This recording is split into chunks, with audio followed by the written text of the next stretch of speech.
Yeah, we caught up with Steve Stone. I told you it was Lucas Wolf. Steve Stone kind of got a little love from Tony Stewart. How you feeling? I'm feeling all right. I just feel like Tony's a bonehead right now. Could have done without that. Let me tell you. Yeah, they tell me I should talk about it. Oh, come on, let's talk. Let's talk about it. I don't care if you're complaining because your favorite driver on TV has already been bought. Already then, let's talk. Right. Well, hello, ladies and gentlemen, and welcome to Let's Talk About It with Chaz Thompson. And today we got Steve Stone Cipher. What is your freaking name? I'm reading it. It's just a. What do you do? I mean, my last name is Stone Cipher. I go by Steve Stone because I've been called everything but Stone Shitter. So I go by Steve Stone. I always have. Okay, so Since I first started racing in '92, I've been racing by the name Steve Stone. My dad raced under Bud Stone. My grandfather raced under Spinner Stone. so you've been running or in racing or All knowing my life. it's almost a religion in a way. It's a drug addiction. Is it? Do you think it's a drug addiction? Do you really think? I think for your regional or local racer, it is. But I don't know. When you hear drug addiction, it kind of sounds like a negative annotation. I mean, I don't know. That's one of my actual defenses for the spoiled rich kids is, they may be, spoiled and always in the shop and all that, but at least they're in the shop on a race car, not spending millions of dollars in drugs and alcohol like the other rich kids do nowadays. Right. So, I mean, that's my only defense for the rich kids. So, I mean, calling it a drug addiction, I guess it is a drug addiction. It is the rush of driving a high-speed race car on whether it's pavement or dirt or off-road or road courses or circle tracks. It's about that rush at the end of the night. But it's not a chemical. Well, it is a chemical addiction, I guess, in a way. At least You just it's seem like you have It's to kind of do like it. working out or fighting or UFC Sure, or it's jiu-jitsu. whatever you like to do. It's that addiction. It's healthy, but well, I guess. I don't know if it's healthy. I mean, it kind of is healthy. I mean, you get your little cardio in.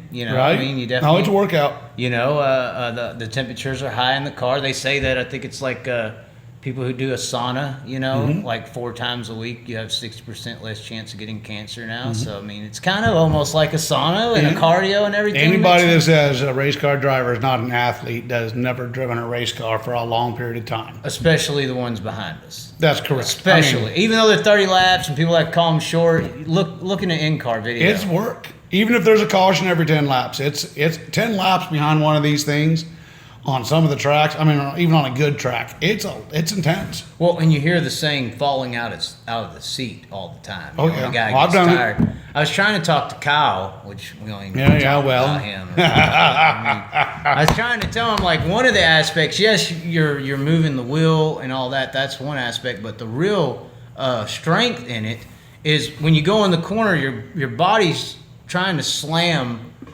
the opposite G-forces. direction, the G-forces. So you're holding onto the wheel. That's where more so of your strength and conditioning and muscles are actually interacting is where you're holding on the wheel. Turning, it's one thing, but if you let go of the wheel, your arms will literally just slam on the side of the car. Right. So, I mean, and the neck muscles as well. I know some people will lean onto the headrest. They got those real nice ones. But you remember the day where there wasn't no damn headrest. I raced in those days. How did that work? What did you had to hold your body up, huh? They give you a neck brace, but that neck brace didn't do a whole lot.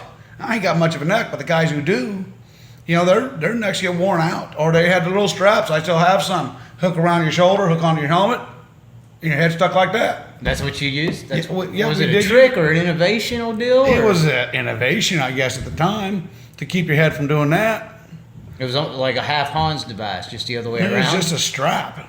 Right. Not quite a bungee cord. It's just a strap going around your shoulder, and they had a little loop on the side of your helmet, and you click it on there, and your head can only go so far. I guess that kind of works. What do you think of the Hans devices that are out there? I hear a lot of the top guys aren't necessarily using them all the time. I don't know a whole lot of guys who do use them.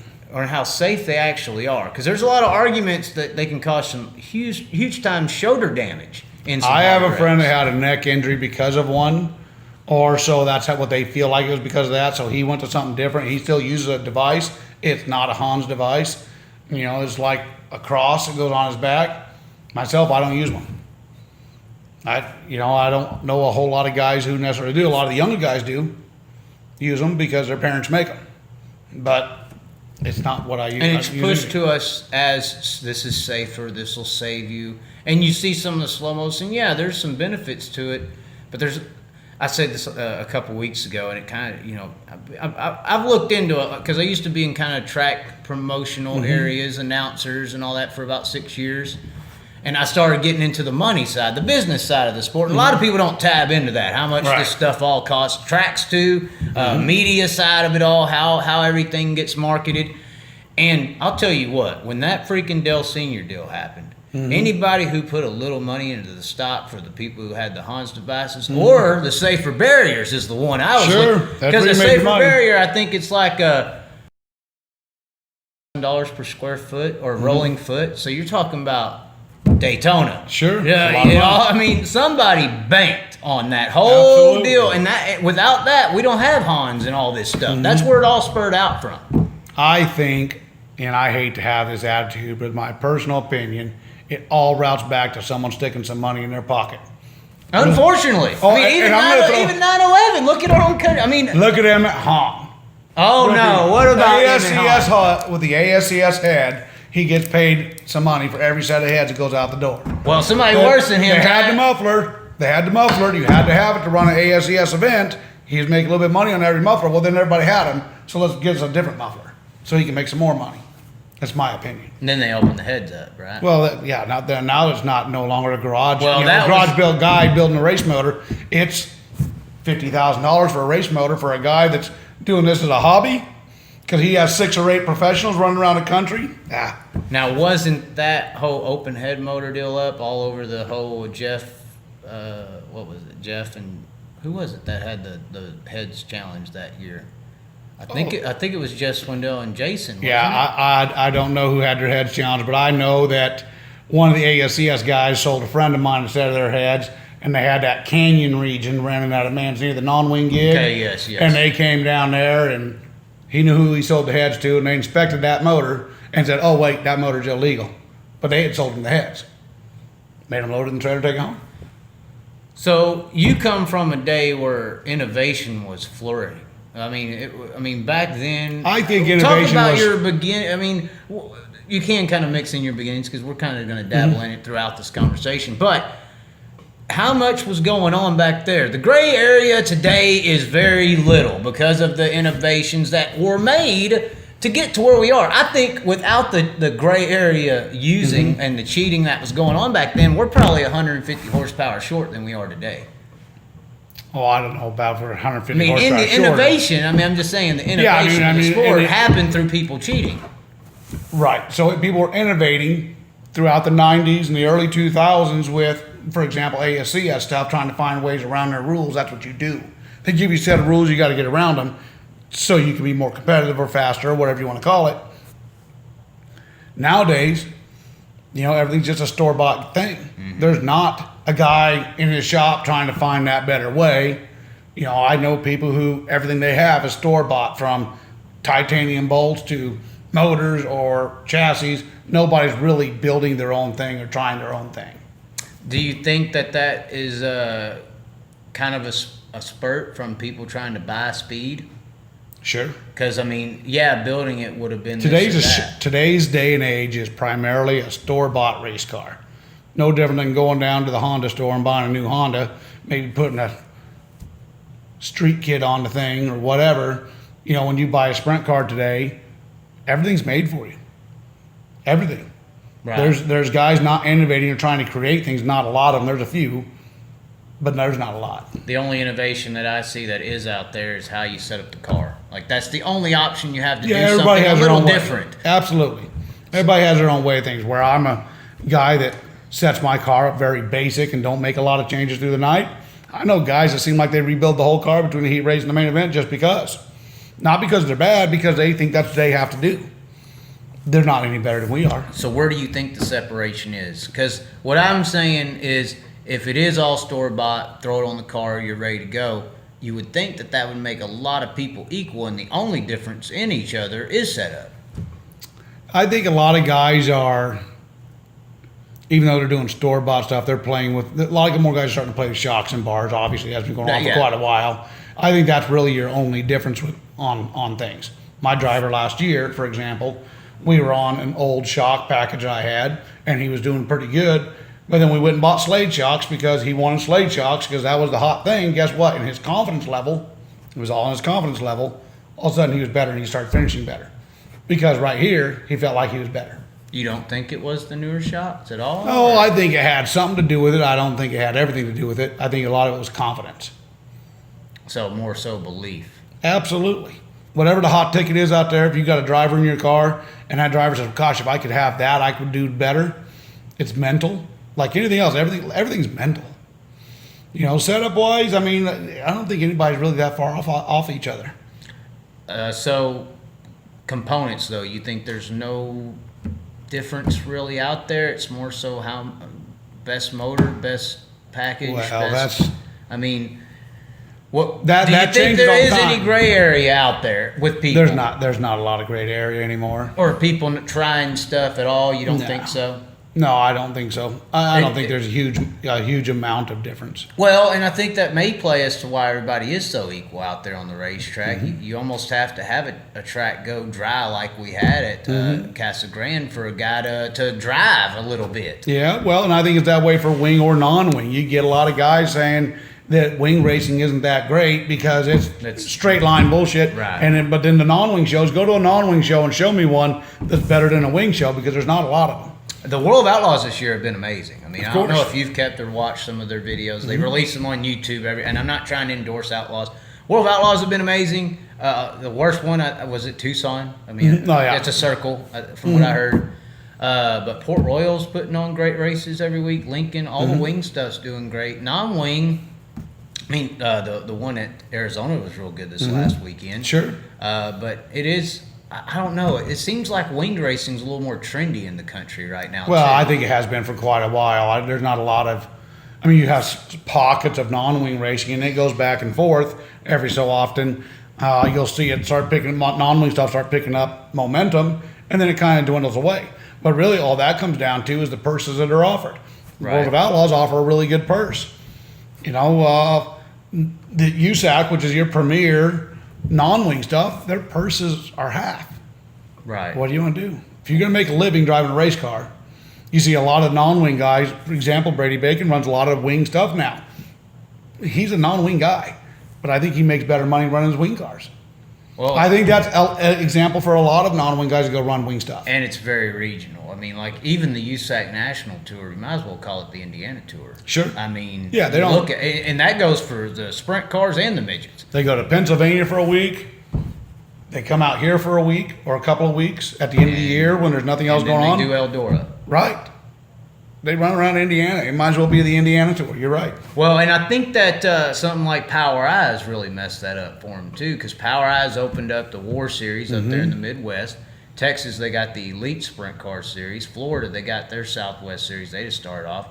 I think Power Eyes started something out over here in New Mexico. Yeah. Oh, they have the 305 gig. 305 down there. gig. 305 wing deal. Wing deal. Okay. So, but yeah, they're so wings kind of got trendy. It's just not USAC. You know, Right. it's out there. It's just not USAC. Right. And you could probably think non-wing getting trendy there because about 5 years ago it seemed like everybody wanted to drive non-wing, and I would blame loud pedal. The power of media once again. You know, I always joke with the days that Thunder made everybody, all the dirt people want to be Cole. But same thing with loud pedal. They put out those slow mos from Paris with the dubstep when it was trendy, you know, and everybody wanted to start being a non-wing guy. And now I think the reason wing's getting trendy, I haven't really gave the guys too much credit, but I would say it's the Kyle Larson, Christopher Bells. Of course. That attest, even though, and that's why the midget series is still in operation, is because of those guys who have used it to get to NASCAR. But they always do speak of the sprint car. You know, they speak about it. Sure, it's the sprint car racing in general is becoming more popular because the NASCAR guys, that's just common sense. They talk about it on their national TV shows, and people are like, "What's that about?" And that's what they do for their fun. So they want to see what that's about. Right.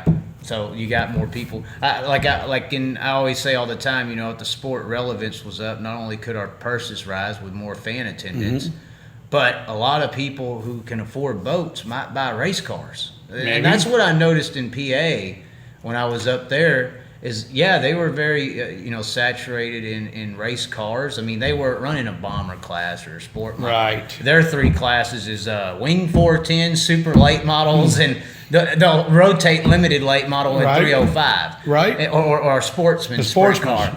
car. That's because in that area, so many people know about it, have heard of it. Mm-hmm. I mean, we can go down the street, and I guarantee you, 90% of people never heard of what you're talking No, about. I'm amazed when I throw my car on an open trailer and go somewhere across town for something. All the people are like, "Wow, where do you run that dune buggy at?" Right. I had a joke recently. I said probably most people's when a wing's on it, probably most people their first impression is when did the tractor fuck the dune buggy? Right, 'Cause right. That's about as close as I could think something. People with the box trailers and enclosed trailers, the big operations, people see a box going down the road. They don't know what's in that box, even if it's lettered up. They don't know what's in that box. In defense of that, I would say if we're comparing today to a time when they did know about it, news media covered it too. And you saw World of Outlaws, Big Block Modifieds, you saw non-wing sprint cars from Ask on ABC and ESPN and Thursday Night Thunder. well before Thursday Night Thunder. Right. I don't want to flip out, but I hate giving credit to Thursday Night Thunder. At Thursday Night Thunder, their producer guy got fired for taking money to cover Jeff Gordon running 15th. So Thursday Night Thunder literally kind of came along to help Right. him become an icon. But I'm talking about before that. No, I see those videos all the time. ABC. I'm not talking about MAV or anything like that, No, or I understand. ESPN2. I'm talking about ABC. Syracuse Nationals with Bob McCready and Sammy Swindell in Big Block Modifieds Right. going at it on a mile, buddy. Right. This was national. We had national stars. Doug Wolfgang talks about all the time how he would go to airports and people knew who he was, and he was winning $20,000 when a new truck was $5,000. This was big time stuff back Sure. then.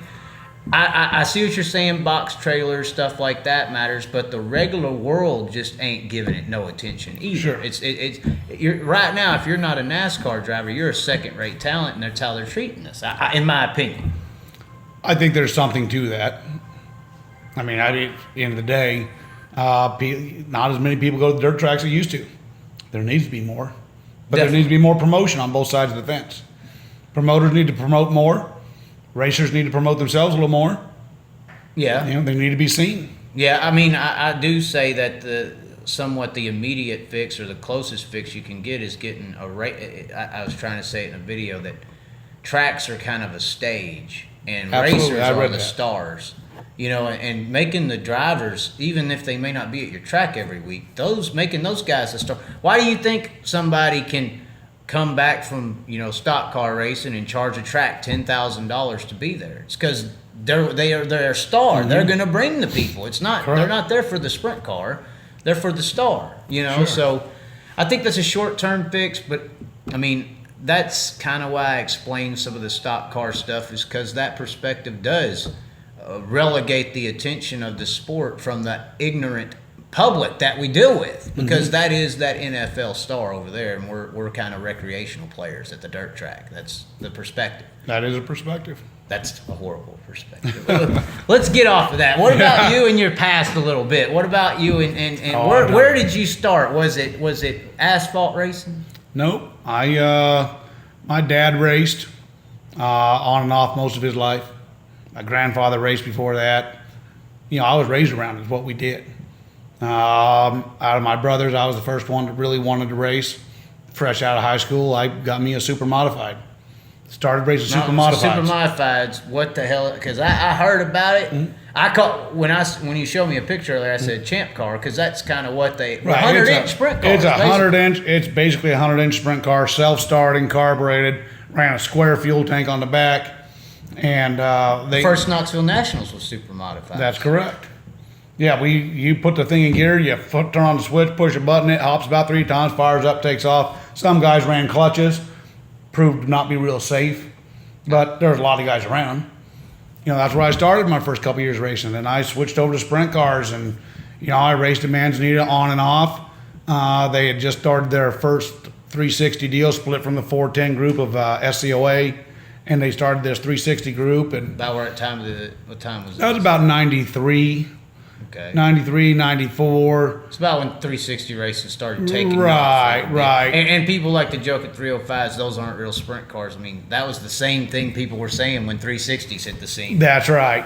So, I was doing some of that, but I got tired myself, got personally tired of the politics at Manzanita. It was unreal. As far as what? As far as they didn't, the wing haters, Arizona Race Mart really pushed that really hard. There was a lot of, you push the wing guys out. We'll start this 360 non-wing group. That's where we really want to be. So it's wing hatred. In my opinion, back then, it routes back. It's kind of racist, but it is. So, we're not even talking about late models in sprint cars. No, we're we're talking just- about wings versus non-wings. That's correct. That's always Angels been. and demons. Is that what we're talking that's about? exactly the what- angels have the wings now. Welcome to Arizona, my friend. Oh, I've already It's been dealing with crazy. it. You don't even want to know what I've been So dealing with. and it still goes on today. But back then, in the politics stuff, you can't go run a wing stuff. I went and bought me a set of wings. I had a little shit box motor. It was a tricked out Z28 motor, really. And I went and ran with the 410s with a shit box motor and cut my teeth that way. I mean, I did the very best I could with what we had. And we ran around the top 10 in points every year for 2 or 3 years and upgraded our stuff, became a little better, slowly but surely. We had a hell of a lot more fun running with SEOA with the wing guys than we did going to Manzanita with the non-wing guys. And it was just like these guys thought they were NASCAR. Running out there in Manzanita with their non-wing 360 cars. They were just hardcore covering up their tires and Oh, God. they were, if you had a little issue and you need a little help with something, pass. That's the way it was. You were done for the night. Them guys were, I don't know, you thought you were racing NASCAR or IndyCar. The wing guys were, a little bit more helpful. We had a lot of fun. So did some traveling that way too. So what was the split up back then? They were trying to bring in 360s. What was running before the 360s? Wing 410s? Wing 410s. SCOA was running wing 410s. And what They was- had they'd pulled the wings off a few times before that. But I think there was a lot of politics between Manzanita and the guys who ran SCOA, and then they created the ASCA, which was the 360 non-wing group that ran Manzi almost weekly. I mean, for a long time. But there was this weird political swirl there When the that 360s nobody could get came along. in. Oh yeah. So it was Nobody really could when the get 360s came in that Right. split really happened. Absolutely. Which is weird if they're saying it needs to be non-wing when they're already used to winged racing. I don't know the exact politics of it, but it wasn't wasn't something I wanted to be a part of. I always try to steer away from that politics. So what did the winged 410s, where'd y'all go? So they started running up at Canyon Raceway, and Canyon really wasn't that bad back then. It wasn't a bad place to go, but that's where I started first running with them, was at Canyon and Tucson once in a while. Back then, they'd go to New Mexico quite a bit. We went and ran a lot of races in New Mexico. Hollywood Hills when it was open, Duke City Raceway over there. And we'd make trips over there. We'd leave at here 6 o'clock in the morning, go over there, race, and drive straight back the same night. It was crazy. So you said you did this with a Z28 motor? Well, we called it a tricked out Z28 motor. It was a sprint car motor, but we had steel heads. We had an old set of injection, old mag. It wasn't the best motor you can get. Versus what we have these days, where you go spend a shit pot load of money to build yourself a really competitive motor. We didn't have that then. I didn't have the money then, but I wanted to race, so I did. So you think the racing world's kind of too Walmarty now? Where everybody can just go get what they need? It's not really hunter-gatherer, I guess, to use Yeah, this, nowadays you can call up Don Ott or Ryder or Shaver and order pretty much any motor you want, as long as you have a big enough wallet to buy it. And The that's guys that building motors in their shop these days are fairly slim. They're out there, but they're fairly slim. But when a guy shows up to a track with a new Ryder in his car or a new Shaver in his car, not only is he chances are going to have a better motor, he's going to have much more confidence. So that is the one thing I would say about winged racing is that the motor shows. If Oh, the yeah. guy's got the motor, it's about to show. Absolutely. So If he can drive the car straight and get it to the corner without tearing down the fence, he's the motor's going to show up. no, until the track slits off. That's Well, that's of your course. only chance. That's an equalizer. That's the only chance. Is that something that you look for, like you're hoping for? But then if it goes rubber down, then that motor comes right back to life. You're So, right, and just I burns mean- all your tires off. Right, exactly. Do I look forward to a track being slick? Right. Because I hear a lot of crap talk around here, too. Everybody wants it heavy, hammered down. You know, for the longest time, we had slick tracks like that, and now we've got a couple promoters or a promoter here that does an incredible job prepping the track. And I thought Casa Grande was great. I mean, no, and you know, right, Ellis has done a really good job down there with that place. I hadn't been in the car a year and a half when I went and ran that race, and I committed to the bottom, and that was a mistake. Because I didn't think the top was going to hold up. Guess what? It did. When I went to top, we were way faster than we were on the bottom. But we're getting tracks here now that have a good bottom typically and a good top. Arizona Speedway's that way. Jonah does a great job with getting the track prepped where we have a top and a bottom almost all of the time. Sometimes, you know, you're going to have those nights where it just slicks off, turns into garbage, or it just turns black top to bottom, burns all the tires off the car, and, you know, and then you got racers crying, oh, no, you wore out my tires. Well, why'd you buy them for? Are you going to keep them anyways?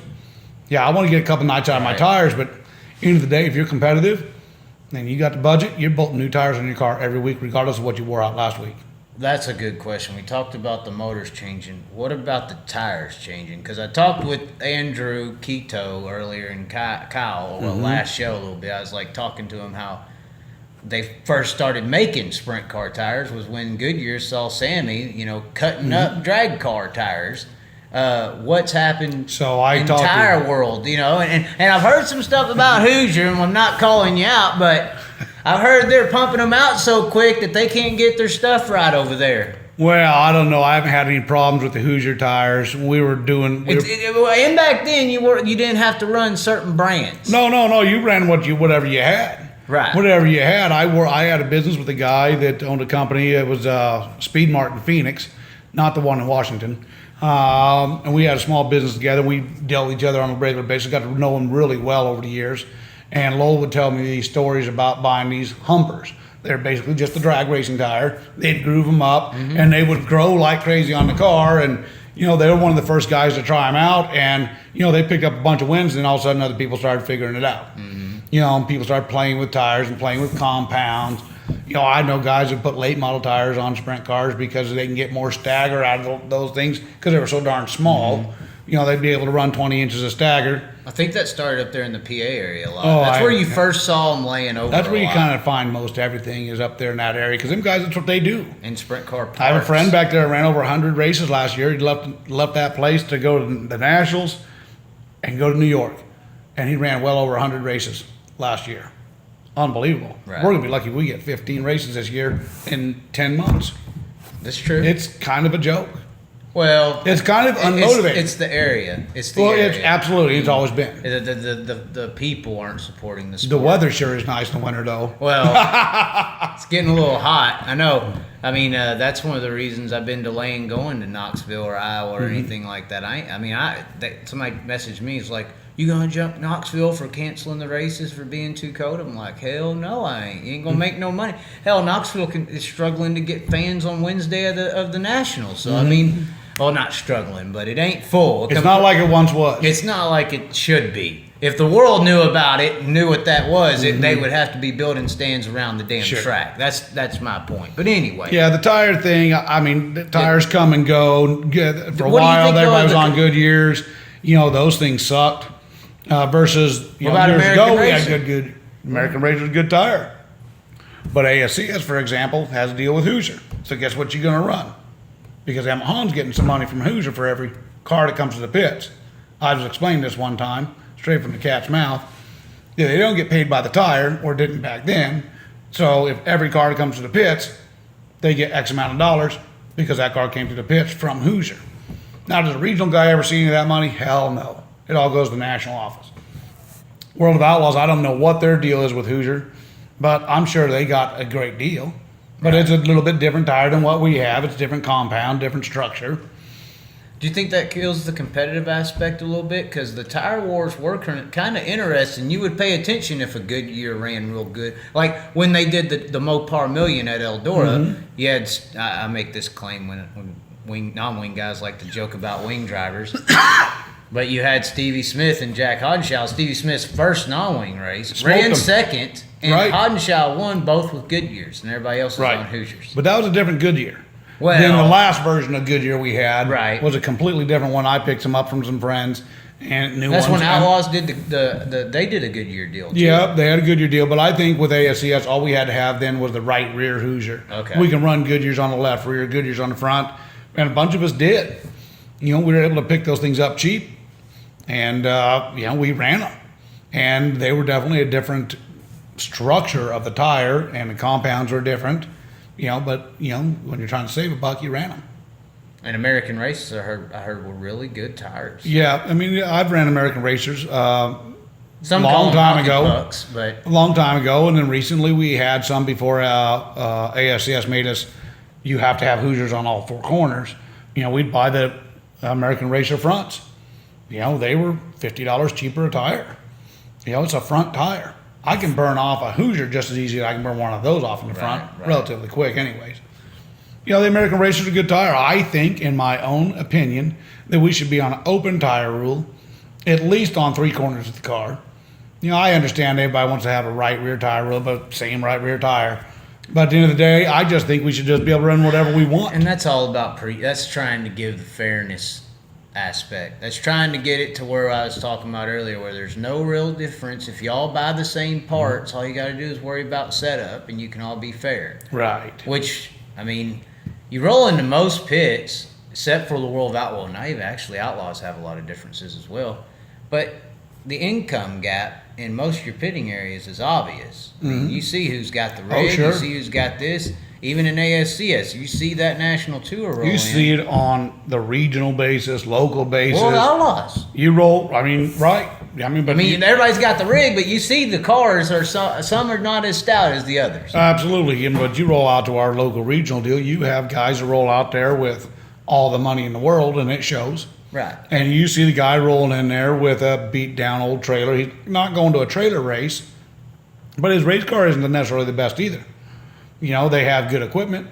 Everybody kind of has good equipment now, but you can tell the guys who have the money who doesn't. Guys who are saying, "Oh, I'll take that used tire over there off the ground and you reuse it next week," versus the guy just pitches them out and just put new shit on his car. That's what I was going to bring up. Do you think that the counter argument to let's be all equal would be, well, that guy would probably have a better chance if there was an open tire rule. He could find a combination that may work a little better for him with what he's got. Oh, I think that would be definitely a possibility. Because when you have that fixated rule, you are putting it all on everything else that costs way much Sure. more money. Now you're putting it on the motor, you're putting it on this or that, or well, this setup is the only thing left. And now these setup people, they're sending you a set of shocks or whatever for $4,000, and then they're telling you how to run it and where to run it. Right? They give you the a sheet. book. They give you a book. So there's literally no. There's just there's no real way. But I agree with the open tire rule. I think it not only does it help brand wars. I think brand wars are important. We're lacking Sure. that in dirt track racing. Sure. We have too much Chevy. You got guys competing for your dollar. Right. They're going to try to give guys a better deal or what have you when you've got options of where you can buy your stuff. Right. We have a big, I think, a brand wars. Not only tires but motors. There's a lot of motor builders out there, though. My motor was built by a company called RPM in Chandler quite a few years ago now.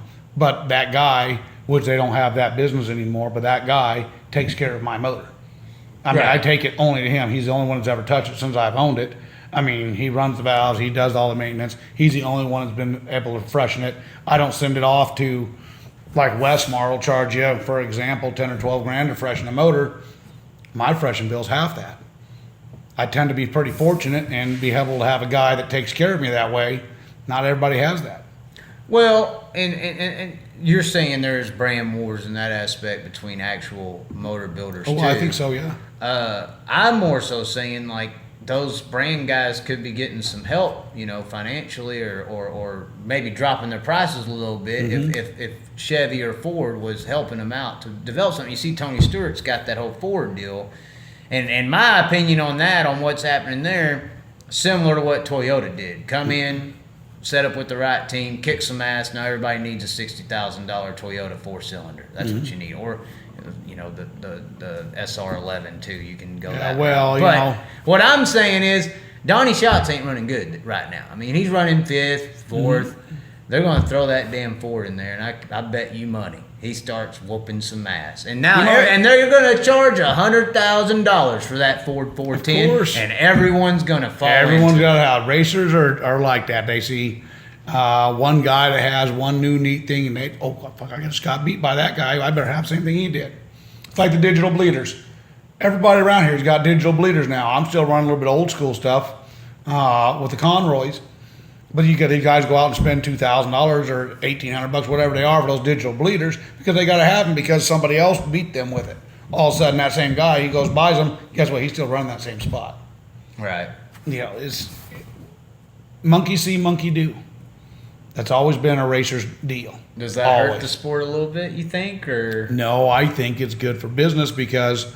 Well, good for business ain't always good for the sport, though. I mean, no, because I think what's not good for the sport is the escalating costs. It keeps coming and coming, and someone comes out and creates a new product and gets it in the right hands, and that guy kicks ass with it, and then all these guys think they have to go spend more money.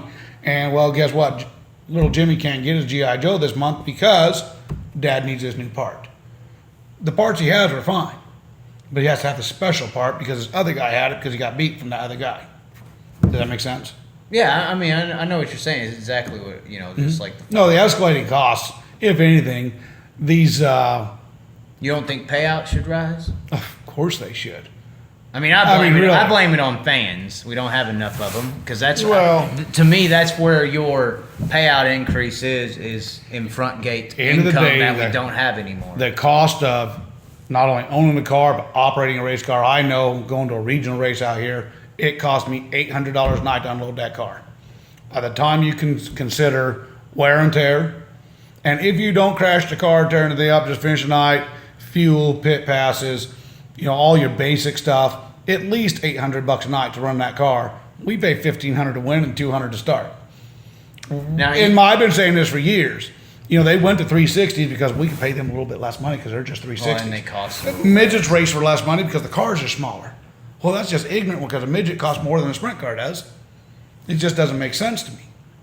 At the end of the day, this thing costs a lot of money just to operate it, much less own it. Right. And That's we're why I not guess running very good purses. 410s, Pennsylvania, for example, most places pay at least $3,000 to win, and they have bonuses throughout a race for a winner. They can pick up an extra $1,000, $1,500. Honestly, seeing how many people go to those racetracks in PA, It's kind of that's how they're able to pay it, but they can probably pay a little more.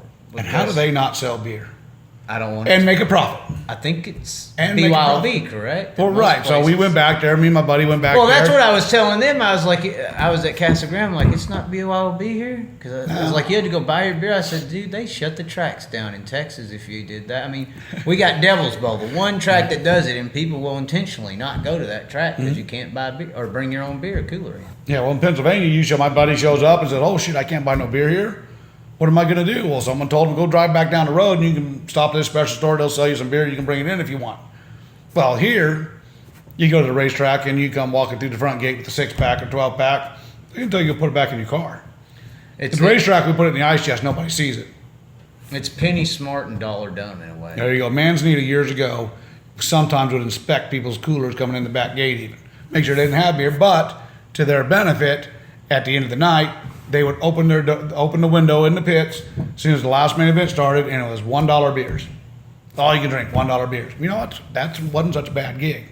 Kept people from just buying it somewhere else, and they still made money. So you touched on the cost to get to the track and all that. I talked about Wolfgang and them running for big money when the cost of living was low. I mean, your new truck out there right now is 80 grand, 90 grand? If I replace that truck today, it'll be 85 to 90 grand. So that new truck in the 80s when Kinzer won 50 grand at at the King's Royal, and Wolfgang's winning 20 and they're winning 10, that was $7,000.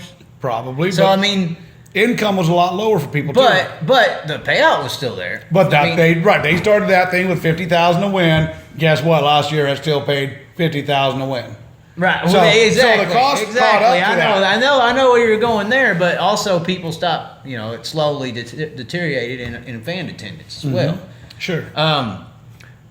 you were talking about operating a car. Now you're a car owner. Do you have people race your car anymore at all? And where I'm leading here is, I think. Well, go ahead. Just answer that. So my deal is I drove myself for years, and over the last 5 or 7 years, I've had people come in. I've flown certain drivers into town to run my car at special events out here. Started with Tucson, had a big 15 grand to win ASCS show. I brought a big name driver in. We're pretty good friends even today. I've had some other local drivers in and out of the car. I saw Jarrett Martin ran it one time. Last year, Jarrett Martin ran the whole season. We had a 5-race deal and turned into an all-season deal. And his family was involved. They helped with the expense of the car, whether it comes as a sponsorship package or a rental package. There's all kinds of deals out there. My deal was, this is what it cost me to run the car. We got to cover that and we can go do it. And I've known Jarrett since he was a little boy. I've seen what he does with the mini sprints. He's like the king around here anyways. It was time for him to move into the sprint car and see what he can do. We had a pretty good season. He ended up 5th in the points. You know, he ran in the right inside the top 10 quite a bit. You know, we had a lot of fun with that. But I've had a lot of drivers in my car. Some local drivers, some national drivers. Was it a rental situation or? It was a sponsorship situation. Well, one way or another. One way or another, yes. They brought money to the table. You know, at the end of the day, I had all the stuff. I maintained my own stuff. And they brought money to make it happen. Well, the reason I bring that up is you hear all the time people say, put a winner in the car, you know, don't worry about money, win the race. If it was paying like it used to pay, you probably would throw a damn winner in the car. So, and I've but done you that. ain't making money you did that, the Right. 15 grand race. Right, but I've done But that. I most did that of for your- 5 years with that guy, with that individual person. He'd come out here, spend 2 or 3 weeks. We'd hit more than just that race. We'd go to Las Cruces and burn every tire in the trailer off the thing. You know, 15 tires in 2 nights. It was incredible. But we ran a bunch of races together over 5 years. Where you were trying to win races? Oh, you we just were. putting Yeah, it it in? was all about. It was about all. My business did really well then. It was about. I paid him to come here. I paid all his expenses. We had fun. We went out. We did stuff. Well, what's your Today is a little bit different story Right. than that. You know, today is I don't have a big business anymore that takes care of a race car. They can Right. afford to take care of a race car. Someone wants to run my car, they can help pay the expenses on it. Because I can go out there and tear that son of a bitch up as good as anybody. Right. Probably better. I mean, as pictures on the wall, as you see over there, you know, I cleared the fence at Manzi darn near. Oh, wow. You know, I That's got up 27 pictures of that thing, and it spit every part of it up but the seat and the motor. End of the day, I went out and ran a car a couple weeks ago myself, and I felt really good to be back in the car. I'm going to run Tucson this week myself. You know, after that, it's just, you know, we don't have a lot of races over the summer. So it just really depends on what's going on. I got a couple guys talking about they want to do something with a race here, a race there. If we can put the deal together. If it's not a national name that I want to bring to town to run my car, then they can certainly find a way to help out the expenses of running that operation. So there's still that status in the dirt world where guys are treated differently too, course. based on Of course, their guys name. that have Not name and- necessarily talent, because some of those guys have been brought up with the money and stuff like that to be where their name even is at. There's a lot Right. of those guys. There's a lot of those guys out there. that They have were just born done it with for a long time. Right, they are born with a golden brick in their mouth, and they've raced race cars for a long time, and One they've had a lot of series. successes and different series, but they can afford to go do that. Where the regular guys got to go get keep his job, make his money, Running a micro or something run a like micro. what do you have to say about the rental versus putting a winner in the car? I blame the reason people aren't putting winners in cars today is because your weekly race isn't paying like it used No, to. no, it's no good for 15. Let me give you a story about You that. you can't make money with a winner. You can You're make right. money renting car. And I'm not saying you. There are some people out there Right. who rent their stuff out for money making purposes. That's right. I'm saying there's some and guys there's in a lot of Indiana people do that. A lot of people. I mean, some people pay their little tuition to go and be on that midget team, and they're just another guy, you know, waiting for their pickup. It's never going to happen.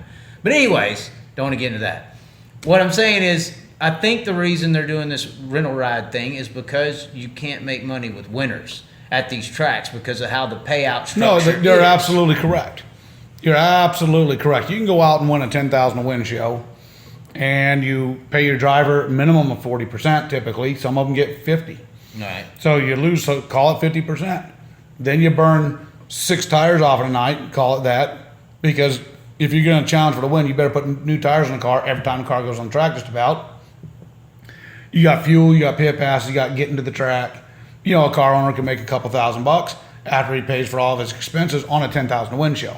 Show me how many 10,000 to win shows you have that aren't World of Outlaw shows, that aren't a big USAC special show, aren't a special show for ASCS, national tour guys. There's not a lot of them out there. So in my opinion, the promoters will book these special shows so they can get these touring guys to show up, because they don't necessarily care as much about the local guy that comes in every week and works his ass off to run his car. They're just looking at trying to pay the bills too. I mean, the Of track course. promoters are really struggling too. Of course. It's not cheap to run this stuff. But even on the national level, I mean, I've said it before. I'll say it again though.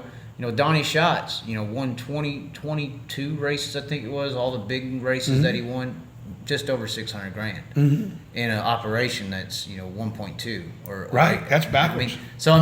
This and we're talking about like back there in 6 and stuff, like Logan Schuhart and Jacob Allen was like 150, 200 grand. Right. I mean, and we're talking about guys who ran the full season. The only way the payouts are whacked right now. They're right. So you got to rely on having good sponsors that have deep pockets. They can keep you on the road so you can get your percentage of the winnings, so you can pay your own personal bills, and much less take care of your crew. My only response to that is that's what happens when corporate America starts to own your ass and Of tell you what course. to do. Of course. I think a solution, and maybe a little extravagant, but I lost 200 pounds, so I think anything's possible. So, I mean, I think a more organic way to do it would be to rise the awareness of the sport, to get the people out to these tracks so tracks can build stands for the first time in 30 Sure. years. So that I think that truly is where the income It all is comes missing. down to promotion. Because right now, most of your tracks are making ends meet or money on the back gates, and that's why they run 6 classes. There Because you their go. fans, their stands are empty. I'm not necessarily blaming you track promoters all the way, because it's a horrible world we live in where these dirt trackers and racing is just a little bitch punk to everything else that's out there. But anyway, that's where it's at. My straight up opinion about that is the racers, they pay in the back gate to be able to come and race their stuff. The promoter's job is to promote, whether they're the track owner or just the promoter, whatever it is, whatever they got to do, that's what the job they chose to do. They want to promote their event so their racers can race. The racers are racing so they can make a buck or for their thrill or whatever, but at the end of the day, to cover more of their costs of doing it. How do you feel about this sport being labeled as a hobby sport now? Because that breaks when I hear that, it breaks my fucking heart. I mean, not meaning to cuss, but it pisses me off, because there are a lot of people out there who are treating it like a hobby. And it's a lot of these rich sumbitches who can just sling their wallet around. Sure. And they're in these highfalutin areas, and they tell it's just a fun game, You know, my first 20 years of racing, if you would have asked me if this was a hobby, I said, no, this is what I do. Had nothing to do with what I was really doing for a living. And media used to call it professional auto racing in the What it newspapers. was. You probably got clippings all throughout this Sure. bitch. Sure. I mean, that's what it was. I mean, it's what we did. Not grassroots. Right. No, it was It's a horrible label. As far as I was concerned, I was a professional racer. Whether I was racing right here or across country somewhere, it's what I did. It's what I love to do. But Right. at the end of the day, as far as the IRS is concerned, it's a hobby. I found out the hard way. Oh, God. I got it. So it's not a hobby. It just depends on how people look at it. You know, if it's something you work at week in and week out and it's what you do, it's not a hobby. Well, in But you've got 1099s, you bring up the IRS. you're right, you get 1099s. you get one. I mean, that's a job, You right? get that 1099, but I found out the hard way that the IRS didn't find that shit very funny when I tried to claim that through my business tax. They didn't find that Well, shit. what do you have to do? Subcontract or? Well, we should have said that. What you have to do is you have to. This is educational for you young If racers. you Now, want- listen here, buddy. if you own this a is business- the IRS. This is a private business. If you own a business and you own a race car, you need to set that race car up as its own separate identity, an LLC or whatever. And this, if this is helping pay for this, this has to have receipts for everything. Has to be transactions back and forth, because they're not the same. If you try to run this with this through this, they're going to get your ass, or they got mine. I can tell you. 135 grand I got to pay the IRS because I wrote a whole bunch of race car stuff off through my business, but I didn't have a separate identity. Didn't think it was important. My accountant didn't tell me nothing about that. End of the day, this stuff's very serious, and you need to treat it as such. It has to be set up like a business. Whether you're making money or losing money, it has to be set up like a business. And this thing shouldn't be paying for this just because. This has to be sending money over here and let this pay for its own stuff. I've heard a lot of people, we could talk about the little taxes stuff. I've heard a lot of people how they'll label writing checks out services and stuff like that. They'll try to trick the system a little bit. You know what I'm talking about? Yeah, I do. And let me tell you something. These damn non-profit organizations getting on the side of cars, buddy, or these damn airplane businesses with one plane, Yes. I'm just saying, Clinton brought all the cocaine in at Arkansas. I'm just saying, but no, I'm just playing around a little bit, but yeah, I mean that's scary stuff right there, man. Yeah, it's. And you're messing. Clinton's. They. What do you think when you see stuff like that? The C, what is it? C5013s or something like that. 5031C nonprofits. There you go. I got it backwards. But. So I used to do some work for a nonprofit, and they had a nonprofit status just so they can get around certain rules. Was it Scientology? No, it was not that. All right. Mormons? No, I hear they're big around here. Mormons. I hear they're big around here. Did you wear find you the out. lost scrolls from Jesus? Did you? I didn't find them, but I'm not a Mormon. Oh, okay. They don't invite me to the temple. I can promise you that. Oh, well, they invited Trump. Yeah. So Well. anyways, it's weird. Every president's had to check in with them every time they get anointed. Of course. Scary. The Mormons are out of control. It's very scary. Yeah, The well, power this they're town's allowed. covered with them. Hey, let's be quiet then. I plan on tagging this in Arizona. So only Mormon I have a really good friend, a fairly good friend that's a Mormon, and there ain't no such thing as a true up, straight off the block Mormon in my opinion. They are all jack Mormons. When you look at their belief system, it's very interesting. You look at where it came from, how it happened. It's very interesting for the country to recognize it. But then they recognize Scientology, but Scientology sued the IRS and won. So that's how that happened. But anyways, I wanted to sue the IRS because my lawyer told me I was going to lose.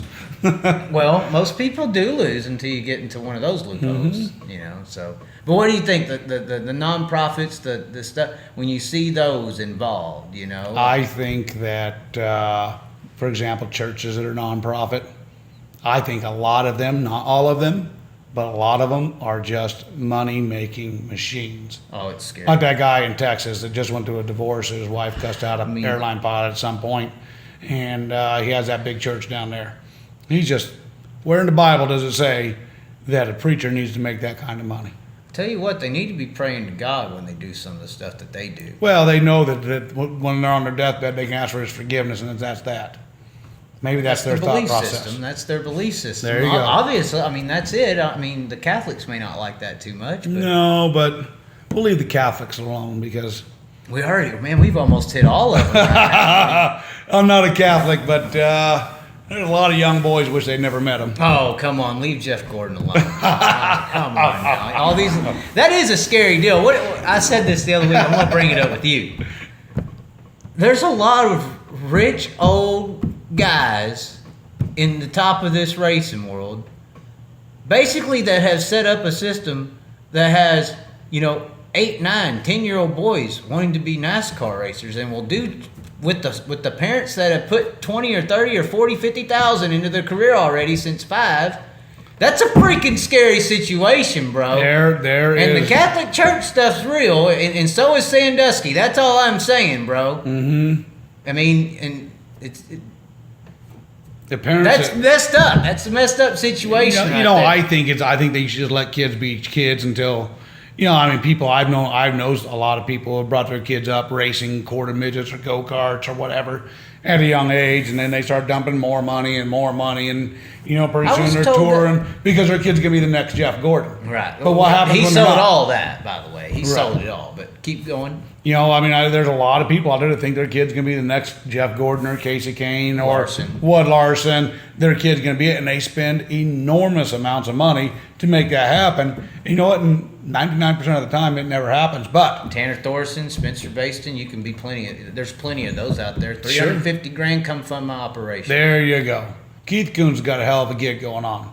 Bring me a whole bunch of money. You can drive my major. I'll teach you how to be a superstar. TRD does too. I think it's more like talent agencies is what I compete him to. You know, you go to Hollywood with your kid and you want him to be a star. There's a ton of talent agencies There ready to you say, go. "Give me this money, we'll make him a star." It's an education. And who sold those guys? Those agencies? Larson and Bell. Without Kyle Larson and Christopher Bell, these midgets would not be sold like they're being sold right now.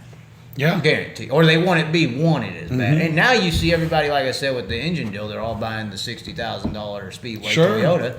And now they're renting out the other rides. And it's a business now. These are little It's a marketing business. agencies. It's a big And the business. same damn thing is happening in NASCAR, just on another damn level. It's $5 million to rent out a truck. It's $250,000 a year for a K&N series, and it's $750,000 a year for an ARCA ride.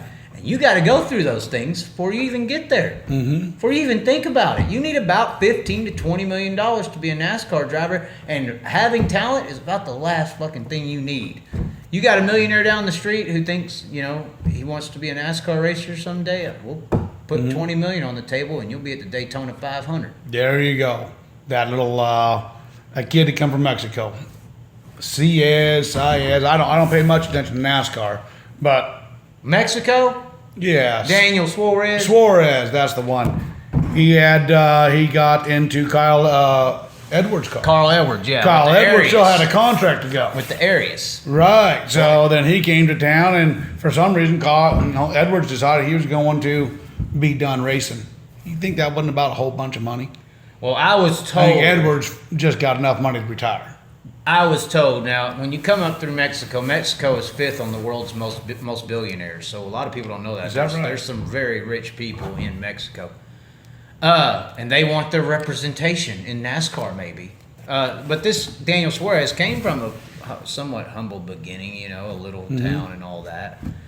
But I was told that Arias is the people who own, or whoever's behind them owns all the cable lines in America. I heard something about that. And they're like, we want and they're based from the South. They're Hispanic, you know, and they're like, well, we want our guy in the show. We want to cheer for our soldier.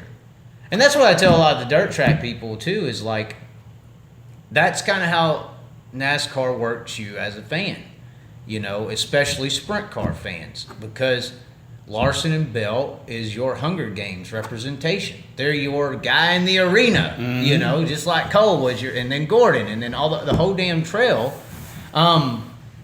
What do you think about that? I use late model world for an example. You know, in late model racing, Bobby Pierce, Tanner English, Scott Bloomquist, 100,000 to win, 50,000, 25,000, all year long. They have a lot of bigger paying races than we do. Because there ain't one damn late model fan waiting for Tyler Reddick's ass to come back or watching NASCAR. Their biggest stars are in the pits every single damn. They're so healthy. World Outlaw Sprint Cars dictate their drivers. They sign them in a contract that says you can't go anywhere. Don't speak against me, I'll sue you. Yep. Here's $500 a week. You can make it with my money, dog. Literally, put a leash on them. World Outlaw Late Models, you can't do that. They run Lucas Oil. They run back and forth. You know, the competitive series. Sure. They run where they want to because, in my opinion, late model fans watch late model racers. In the sprint car world, you got to wait for a steward or somebody to come back to fill the house. Whereas in late model racing, you're full. In late model racing, you're Bobby Pierce, Tanner English, young kid. You got a fan base blowing the waters out of Gio Scelzi or Dominic or Carson Macedo or Corey Eliason. You know, so what do you think about that? The shadow that they, in my opinion, Larson and Bell's cast on the rest of the people who weren't the chosen few from our realm of racing. That's how I see it. I see it as it just comes down to a dollar and cents thing. You know, if more people spend a lot more money.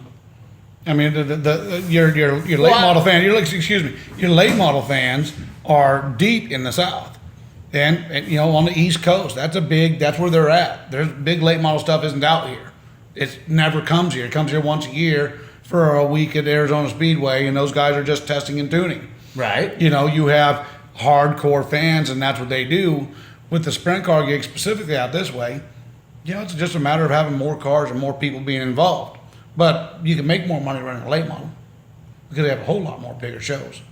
Well, what I'm saying is, I think they have bigger shows because the fan base. Or Their you fan can base is disagree. huge. You can disagree. No, their fan base is huge. I'm saying their fan bases In the aren't South. idolizing drivers outside of their sport. Mm-hmm. Like in sprint car racing, we do. We idolize people who leave more than the ones that are here. That's what I'm saying. It's the marketing. Really, it's really great marketing. Sure. I think it's been going on by a competitor for Yeah, a but long time. We don't on for 50 years that way. I don't know about that. I mean, Late we models are referenced big the in the South. ABC, ESPN for dirt racers in the 80s. Mm-hmm. Kinser's making 50 grand at the Kings Roll, and Dell Senior's racing for 47. You know, I mean, Mm-hmm. Champ Car racing was huge. Silver Crown racing in Mm-hmm. particular. I don't know if that's been that way for. The Silver Crown, unfortunately, going down the mountain. Ken Schrader's a great example. When Ken Schrader was doing what he was doing, nobody really thought about him bigger than Sammy or Mm-hmm. Steve or Wolfgang. That's what I'm saying is these guys who make this transition become the biggest names in sprint car racing. Mm-hmm. They trump all of our regulars. That's what I'm saying Mm-hmm. in our own perspective. You got a good point there. I mean, I don't really have a big opinion. No, on it. well, damn it. I really don't. I hate rambling about stuff and nobody has anything to say. Damn it. Well, we got nothing on that. We're stuck there. We're stuck there. What sponsors do you got on your car here? I have Torco Oil helps. Torco Race Fuel helps us fuel and oil a little bit. Other than that, it's all out of my pocket. How hard is it to get sponsors? Have you attempted? Oh Have you tried? yeah. I've done that stuff for years. I've chased sponsors. I mean, we picked up some local stuff. No big stuff. Well, we had Lucas Oil for a few years, but they didn't give us no money. They gave us product. It was really appreciated. End of the day, I think that in the 70s and 80s, racers on a regional level got beat up because a lot of guys got good money, and those guys spent the money in other places, and the sponsors didn't get their dollar value. I really think it's about dollar value and ad dollar spent.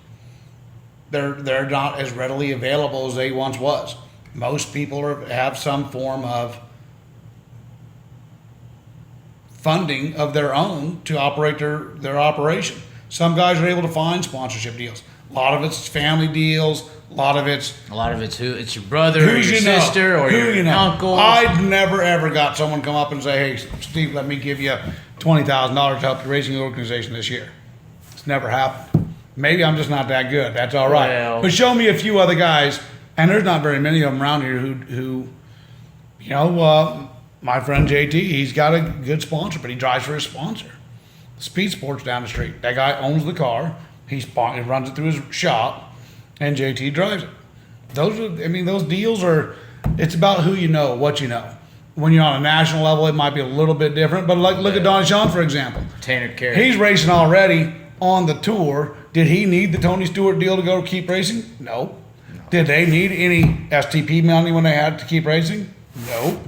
They're doing pretty well. Most of the guys are doing pretty well, are able to put deals together with companies who are doing pretty well. Well, they have NASCAR connections that they just tie in. It's all about connections of who you are. I have a friend that helps me, owns a company called Knock Twice on the west side. He helps me a little bit once in a while. He does social media advertising for small businesses. Is really good at what he does. But he throws me a couple bucks here and there. But that's what he does. He throws me a couple bucks. When I had my big business that was doing really well, my business paid for all of my racing stuff. We'd pick up a little bit here and there. It was never anything significant. It's a tough road to hoe. I obviously did the track stuff. I drove thousands of miles, almost door to door, calling places. One thing I always found that was very interesting was I don't know how many people are actually going and asking. Some people do, I guess. They send out packets. So there's lots of people. That's a whole industry. But I think the biggest problem is when you say sprint car and they just don't know what the hell you're talking about, you're automatically out. Right, you can show them a picture and they don't know what Right, it is. and you could show them pictures of your car on the track, but when you're in business, you're trying to reach people. And if I'm with money and I've never heard what you're offering for me to give you money for, I'm out. Right, so your typical racer will go, present something to a local business and roofer say, or guess something. what? It's a tax write-off. And Yeah, that's the first thing they say. They didn't sell the product. They just sold the excuse. They didn't try to sell the product. Right. And, you know, again, I've been down that road. I've done packages. I've presented them to people. I've had meetings with companies, you know, and we tried to sell the product. We never really got real far with them because, again, they have TV, radio, all those things that actually bring money into their business versus a dirt track. You know, we have some product sponsors. You know, they always seem to do a little bit better when we do something with them. But when it comes to money stuff, those sponsors are hard to get because I don't think those sponsors are ever sold on the product.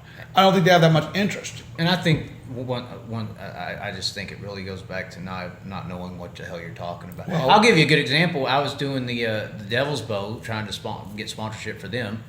I was doing that, you know, on it all the time, and especially, you know, pre-off season, because that's when you really start selling stuff. Is like November. If you're going to get something for next year, October, November, the year before, you're not opening until March. You want to kind of be 5-6 months out.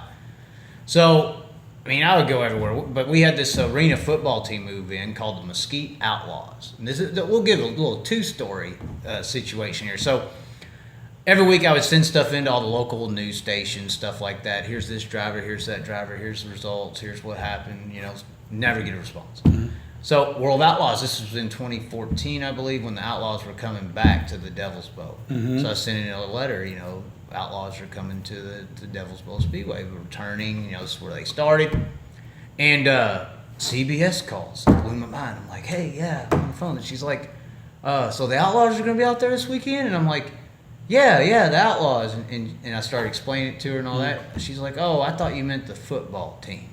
Mesquite Outlaws, it just got there. So I went to one of these Mesquite Outlaw games, and they have all these big sponsors and stuff. And they only got about 800 people watching it. We draw more than that. Right. But it's when you go into that business and you say to businessman, sponsor my racetrack or my sprint car or sprint car racing or whatever, and he's never heard of that, versus sponsor my football team. Oh, well. Two different animals. Yeah, and these guys in the arena football are literally the recreational players. Right. We are actually the guys with the Tom Brady's and the LeBron Jameses. So I think that is a huge deal. I mean, perception is reality, and we have a big perception out there if it's even in their mind. You know, so I think that's a big It's deal. about getting more butts in the seats so people are more educated about what's going on. And we put on good races. It doesn't matter if it's wing, non-wing, street stocks, or late models. There's good racing at your local dirt track. It's probably your best dollar value for entertainment, bar none. And it could be better if we had more money coming in, too. Once again, there you go. If you run more bigger events or do more attraction, do your part as a promoter to get more butts in the seats or more people involved in your business, you're going to make more money. I was somewhat critical of the Easter egg deal. I don't know if you saw that. I kind of ignored it. No, was that bad? Yeah. I wasn't overexcited. What we were doing, I was back of the truck drinking beer. Well, no. Well, what I said is that you hear all We these did kill a snake in the infield.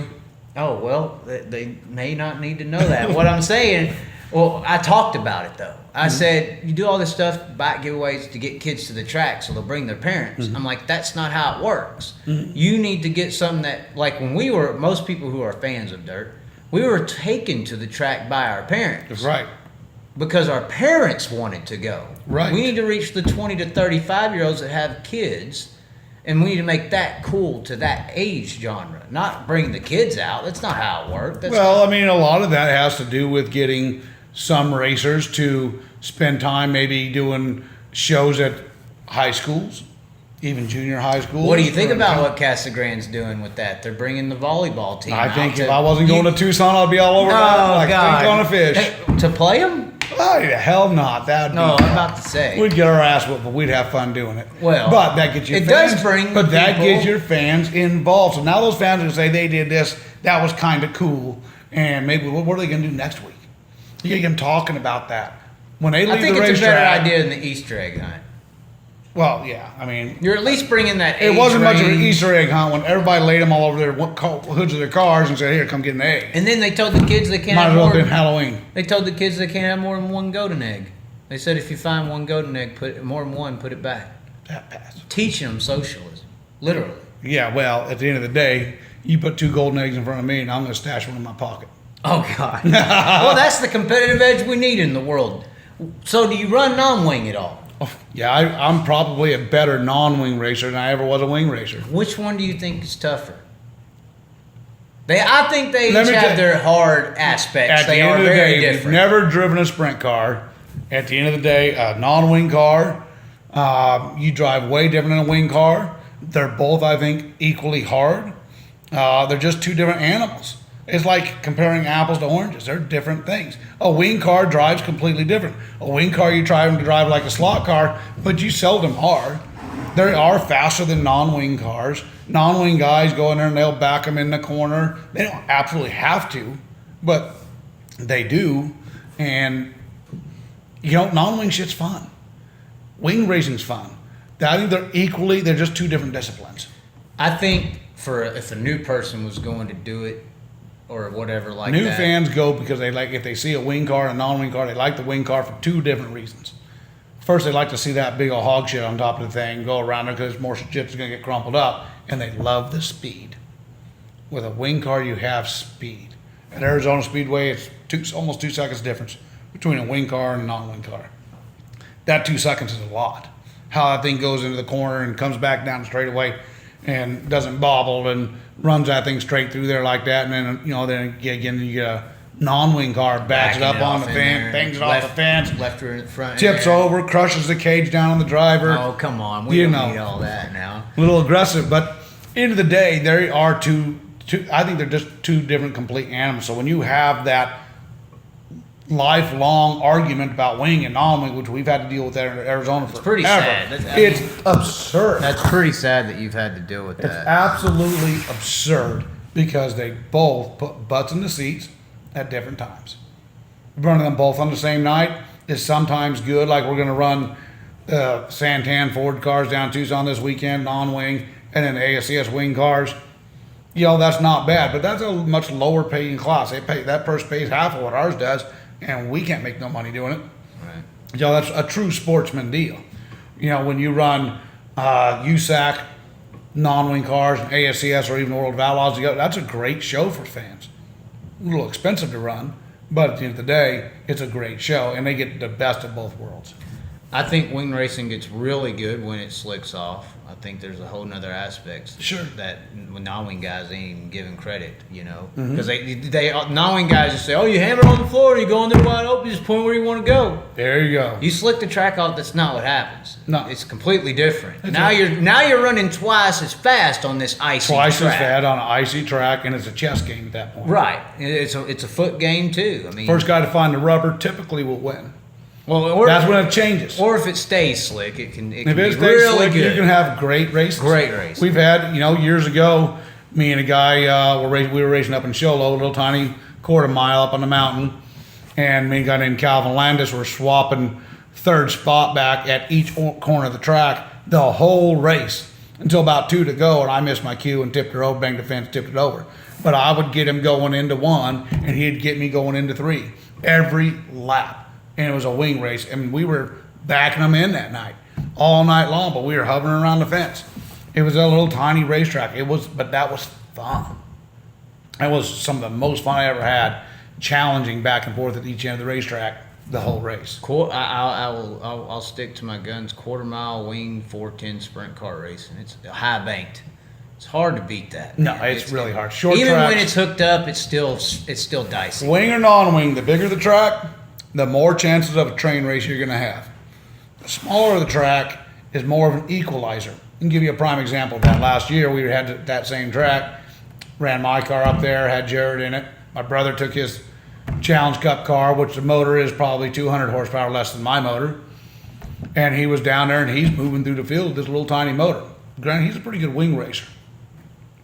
We just threw wings on just for that show to go have some fun. He's moving through the field, caught he was up to 5th or 6th or so, and caught another guy's right rear shoulder out of the ballpark. The point being is when you get on a smaller track, a guy with a small motor can compete with that guy with a big dollar motor. Make all these sons of bitches quarter mile racetracks as far as I'm concerned. Right. They're fun. quarter mile real wide, there'd be great. Casa Grande kind of races like a half or a Casa Grande's big track because of the shape of it it's and the fast. banking. Yeah. Casa Grande has always been a fast racetrack. The very first time I ever tipped over, back in about 95, I flipped from the inside of turn 3 all the way out to the barbed wire fence about 300 yards off the racetrack, and that's where I stopped. I quit racing for 2 years. That scared me to death. Probably should have. I couldn't see for a day. I was screwed up. But that place is violent, but it's violently fast. What I would like to see at Casa Grande is a World of Outlaws show, because them guys have such big speed, and that track is such a high-speed, fast racetrack. Well, if you are going to do World of Outlaws, I would say 1 class or 2, because you don't want it to rubber down at Outlaws. We don't need, again, when you start talking about classes, we shouldn't be running more than 3 classes in a night. 4 on the outside on a special event, because the other night we had a class that didn't even get to finish their racing because we reached the curfew. Mm-hmm. I didn't even know there was a curfew. But at the end of the day, 5, 6 classes is too much. Trying to pad too much in the back, I understand. But I want to go to the racetrack. If we start racing at 7, I think my stuff should be loaded and out of the racetrack by 10:30. It gives you time to stop and have a beer, go clean your shit, go home, whatever your deal is. Be in there till midnight. That's just, and I don't think fans want to see that. I don't think fans want to see 6 classes of cars. It's just not what they want to see. I think if there was ever a national poll done, the most amount of classes you want to see at a track, dollar against donut, the magic number is 3. I really think that. And with that being said, I have to pee. I got something to say, but we're taking a break. Well, we're back, baby. We're back, and you hate social media. I'm becoming that guy. Why? Well, I'm a realtor now, and I'm doing all my own social media stuff. I can go pay someone to do it, but it's really not that difficult. But it's just, and there's so much garbage on social media. Lots of just garbage. People posting, like this flower, or you'll have bad luck for 7 years. I don't want to see that shit. Delete. I got hundreds of people to do that shit. Drives me freaking crazy. Well, and the algorithms you too. Right. Like I pushed play on a political video today, and I never have stuff pop up usually, but somebody shared it, and then after that, all I kept seeing when I would open up my Facebook was political this side, that side. It's all this war. I got bombarded with that shit over. We had so much fun when Trump was beating up Hillary for the election. It was classic. I mean, one day he's up, next day he's down. It was, you click on this video, but all of a sudden, your feed's filled up with that shit forever. I mean, it takes a lot to get rid of that shit. Trump saved Fox, CNN, MSNBC. Oh, they all made money. It was the greatest Stone Cold versus Rock show ever. I mean, Trump versus Hillary was the greatest show that this system has ever put out for us to watch. Just like for the gun owners. At the end of the day, Obama's going to take your guns, and all my friends that have guns are always, going to take our guns. You guys are just out buying more because you're afraid they're going to take your gun. That was all it is. I think that in our political environment, whatever they say, the reverse is going to happen, and you're going to spend the money to make it happen. If Trump comes out tomorrow and says, we're putting through a bill so we can get rid of all the guns, I know that this guy, that guy, and that guy is going to go out and spend $1,000 on guns this week. So they can have more. So they can fight them. That's the sad part about the school shootings and everything. When that happens, the gun sales shoot out the roof. Sure. It's insane that's what it's all about, though. It's all about the dollar. Manipulating the herd. There you go. It's really what it's about, is they have turned a lot of people into sheep. They really have done a good job at manipulating human beings. Sure. And that's how you ultimately control humans. You control a lion by putting him in a cage because of his strength. Mm-hmm. His strength is his actual physical power. Our strength, we're not fast or strong, really. No. We're smart. Right. So the way you cage a damn human being is with their mind. You manipulation. There you go. Hey, that's why I'm a firm believer a woman's on top of this damn world. At the end of the day, I've been in sales most of my life, and 90% of the time when I was talking to somebody on the phone or selling them something face to face, if I started to make them think that they couldn't buy whatever I was selling, all of a sudden they wanted to buy it. If I took it away from them, if it's not worth it to you, by all means, don't do it. And you take something away from someone, and all of a sudden they want it. Oh yeah. They get out the wall faster than you can think. Or if you, I mean, it's the same thing as saying you can't have something. Right. You know, when you tell somebody, just like the guns, we're going to take them. We're going to take them. Sell them. You know, don't right. bite the apple. Bite it. You know, I mean, it's been the same. Don't walk across the road. Don't jump across the mountain. That's when they're going to do it. Sure. If you want someone to do something, you don't tell them. That's the last thing. Right. We are a rebellious creature. Right. You tell them they got to have it, they're not going to want it. Right. But as soon as you tell them they can't have it, they're going to, oh, we can't live my life without it. I mean, that's how marriages have stayed together for There a you long go. time.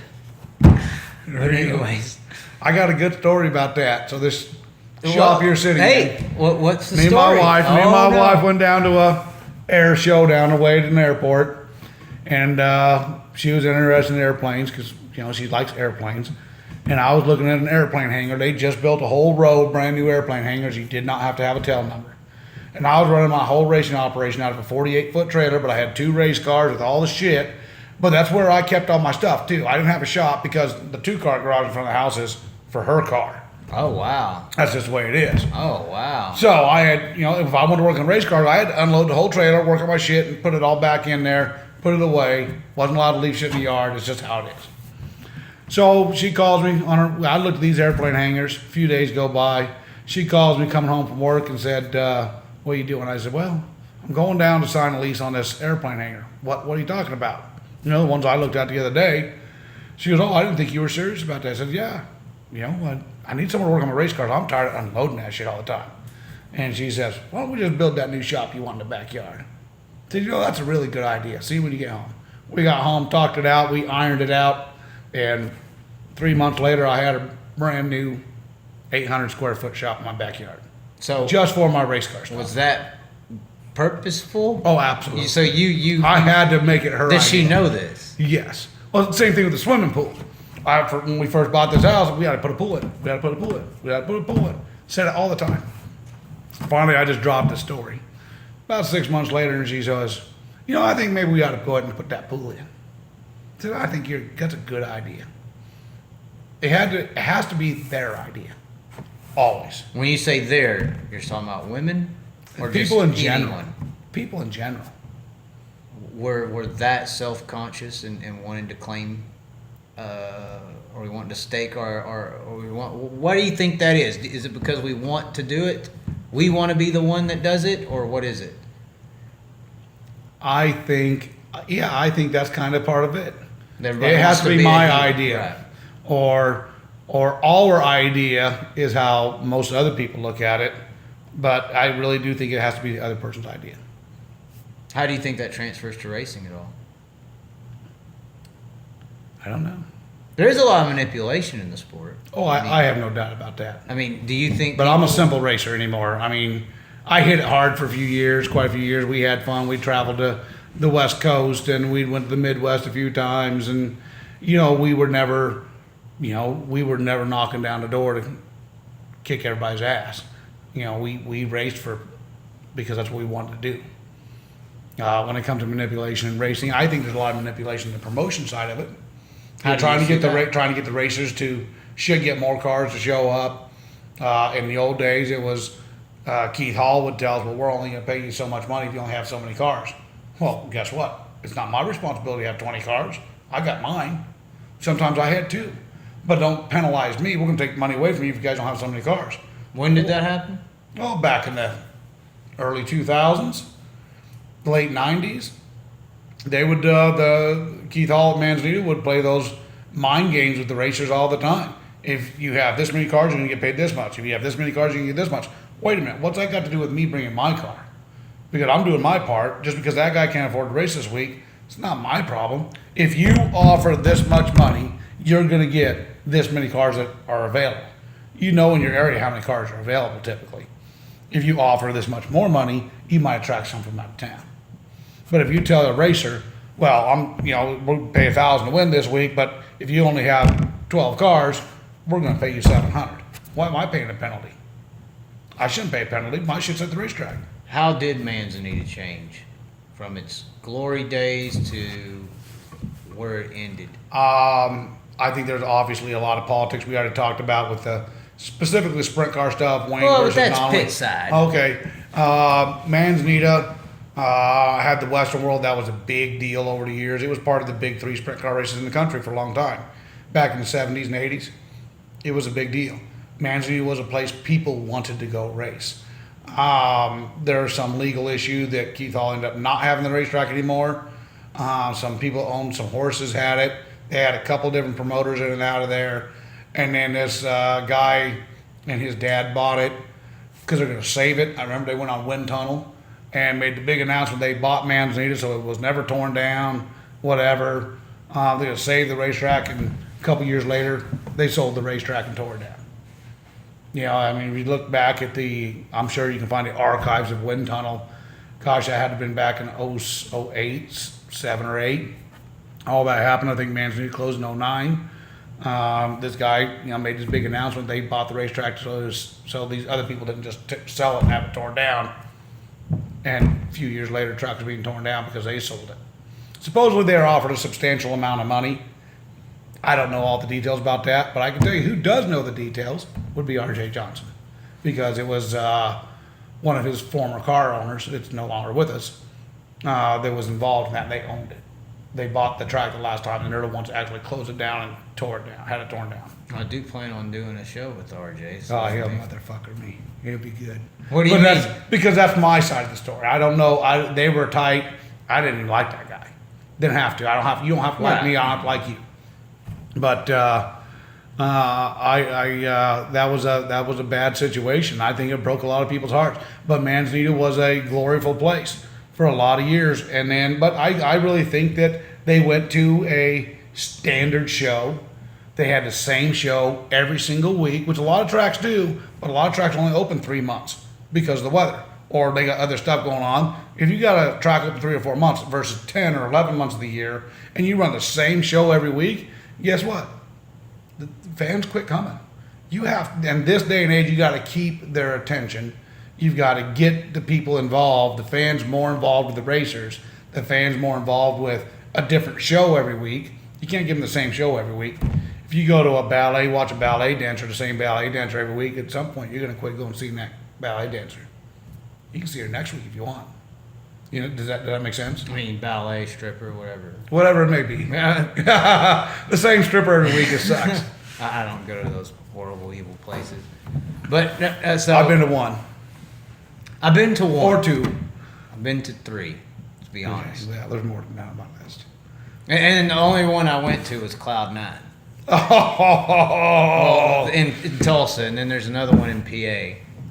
I had a friend who made the Chili Bowl. Both of them were forced to go, and Derek Hagar at Cloud 9 got his arm shot off. I had a Driving friend. by, so I rented it. I went back there with some friends. Chili Bowl. there's always the Cloud 9. Oh yeah, and there was nothing to rent but a big old van. I had rented a 17-passenger God. van. So my buddy, which was back there with us, there was a big group of people. He drove me and another guy around. We drank beer all week, and this other guy drove the van all the time. Well, 3 or 4 days in a row, we'd go to Cloud 9 about midday because there was really nothing else to do in Tulsa, Oklahoma. I mean, it was kind of boring. We tried to find some stuff, but And it's cold. at night there was stuff to do. Yeah. But we'd go to the Cloud 9. He fell in love. What? I mean, How do you fall in absolutely. love with someone at Cloud 9? That's hard to do. He did it. He fell in love. I mean, absolutely in love. God damn, I thought he was going to move to Tulsa. But, Was it he mutual? fell out of love a few weeks later, I'm sure. But, Oh, so he actually got with the old girl. I don't think he got with her. He just I kept think he got coming his in pocket pretty deep. Oh, wow. It was a good time. How do you fall that We way? spent a lot of money that week. We spent a lot of money at Cloud 9 that week. That's bad. That's bad. Chili Bowl, I mean, the problem with Chili Bowl now is becoming too long. Now it's fucking 6 days or something. I mean, I enjoy it. It's I mean- not as long compared to the shootout, in my opinion, but that's just Last time I went 2 years ago, Mickey Meyer got me so damn drunk I puked all over the goddamn neighborhood, puked in their backyard of their house, rental house right across the street. I had this other kid with me there, and he had to get the minivan. We had to rent a van again because it's the only thing we can get. And had this other kid pick me up in their backyard. I was sloppy. Them guys picked me up, loaded me in the van, and sent me on down the road. But I mean, the Chili Bowl is definitely a drinking festival. Yeah, I haven't really drank the last 2 years. I mean, I've been in life-threatening situations with whether it's people with crew chiefs or drivers. Well, there's always some of those assholes. Well, it's always fun to walk in after the next day. Sure. But no, I mean, there's a heck of a party scene there every year. Oh, yeah. Cloud 9 is hilarious. If I could talk about all the drivers I've seen in there, and I have changed opinions on them by watching them just throw 20s and 20s and 20s. I mean, 50s and 100s. oh God, I mean, it's like really good. You're that big of a name. Right. You should be able to walk in down the street. When the PRI show, when the PRI went to Go Florida, to. I mean, and they had the Indy trade show going on, the short track trade show, whatever it was in Indy. The Red Garter was, I've seen some pretty big names in the Red Garter. More than a couple big names, real big names. But we'd go to the other place down the road to start the night typically. But you go to those places, you always see those places. You wouldn't think of them in those places. you would think they could just go. What I was going to say is, you could think they could just go to your local restaurant or wherever you want to go, regular nightclub, Regular and bar? No. Well, they're away from the family and the kids, and they want to have fun. So that's what they do. secluded fun. Yeah. They don't want people taking pictures of them with the. What they have to remember is they are for entertainment purposes only. Do not take them home. Right. Well, and nobody's usually got their cameras out taking pictures of other people. No, the bouncer might pound your ass. Right. So it's kind of private. Right. Robert Kraft. Get that old massage. Yeah, it was past. Stay away from that shit. So how much do y'all race out here? It gets pretty hot, doesn't it? Do they pretty much just stop racing or something when it gets hot? So the last few years, last 4 or 5 years around here has been, you have 4 or 5 races before the end of May. And our typical schedule right now, I think we can cancel on us for a 2-day show. So we're going on our 3rd race for the year this weekend. And then we have another race on May 11th. Then there's a 2-day show at Las Cruces at that new track at the end of May. I won't be going. Vato? Yeah, Votto. Royal It's gonna be a Jones? nice, it's gonna be a nice facility. But at the end of the day, do you want to spend the money to travel down there? To me, at the moment in my life, I'm not. It's not that important. Middle of the summer, we have 1 race. June 29th, we have a race here at Arizona Speedway, and then we don't race again until August. We have like two big. And this is the 2-month gaps. ASCS series. Right. So we'll run. I think our schedule has 16 races on it total, 16 or 18, but 2 of them have already been canceled. Whether Votto's ready or not, I think that's kind of up in the air. I'm not really sure. I've seen some stuff on the internet about it the other day, and whether they'll make that up or what they do, who knows. But in my opinion, and I've said this for 30 years, we live in a place where we have a lot of winter visitors that know what these things are. They come here. I have winter visitors who live on both sides of me. They both for sure know what this is by now. How the hell we don't race from the middle of September to the end of May and call that an Australian style season.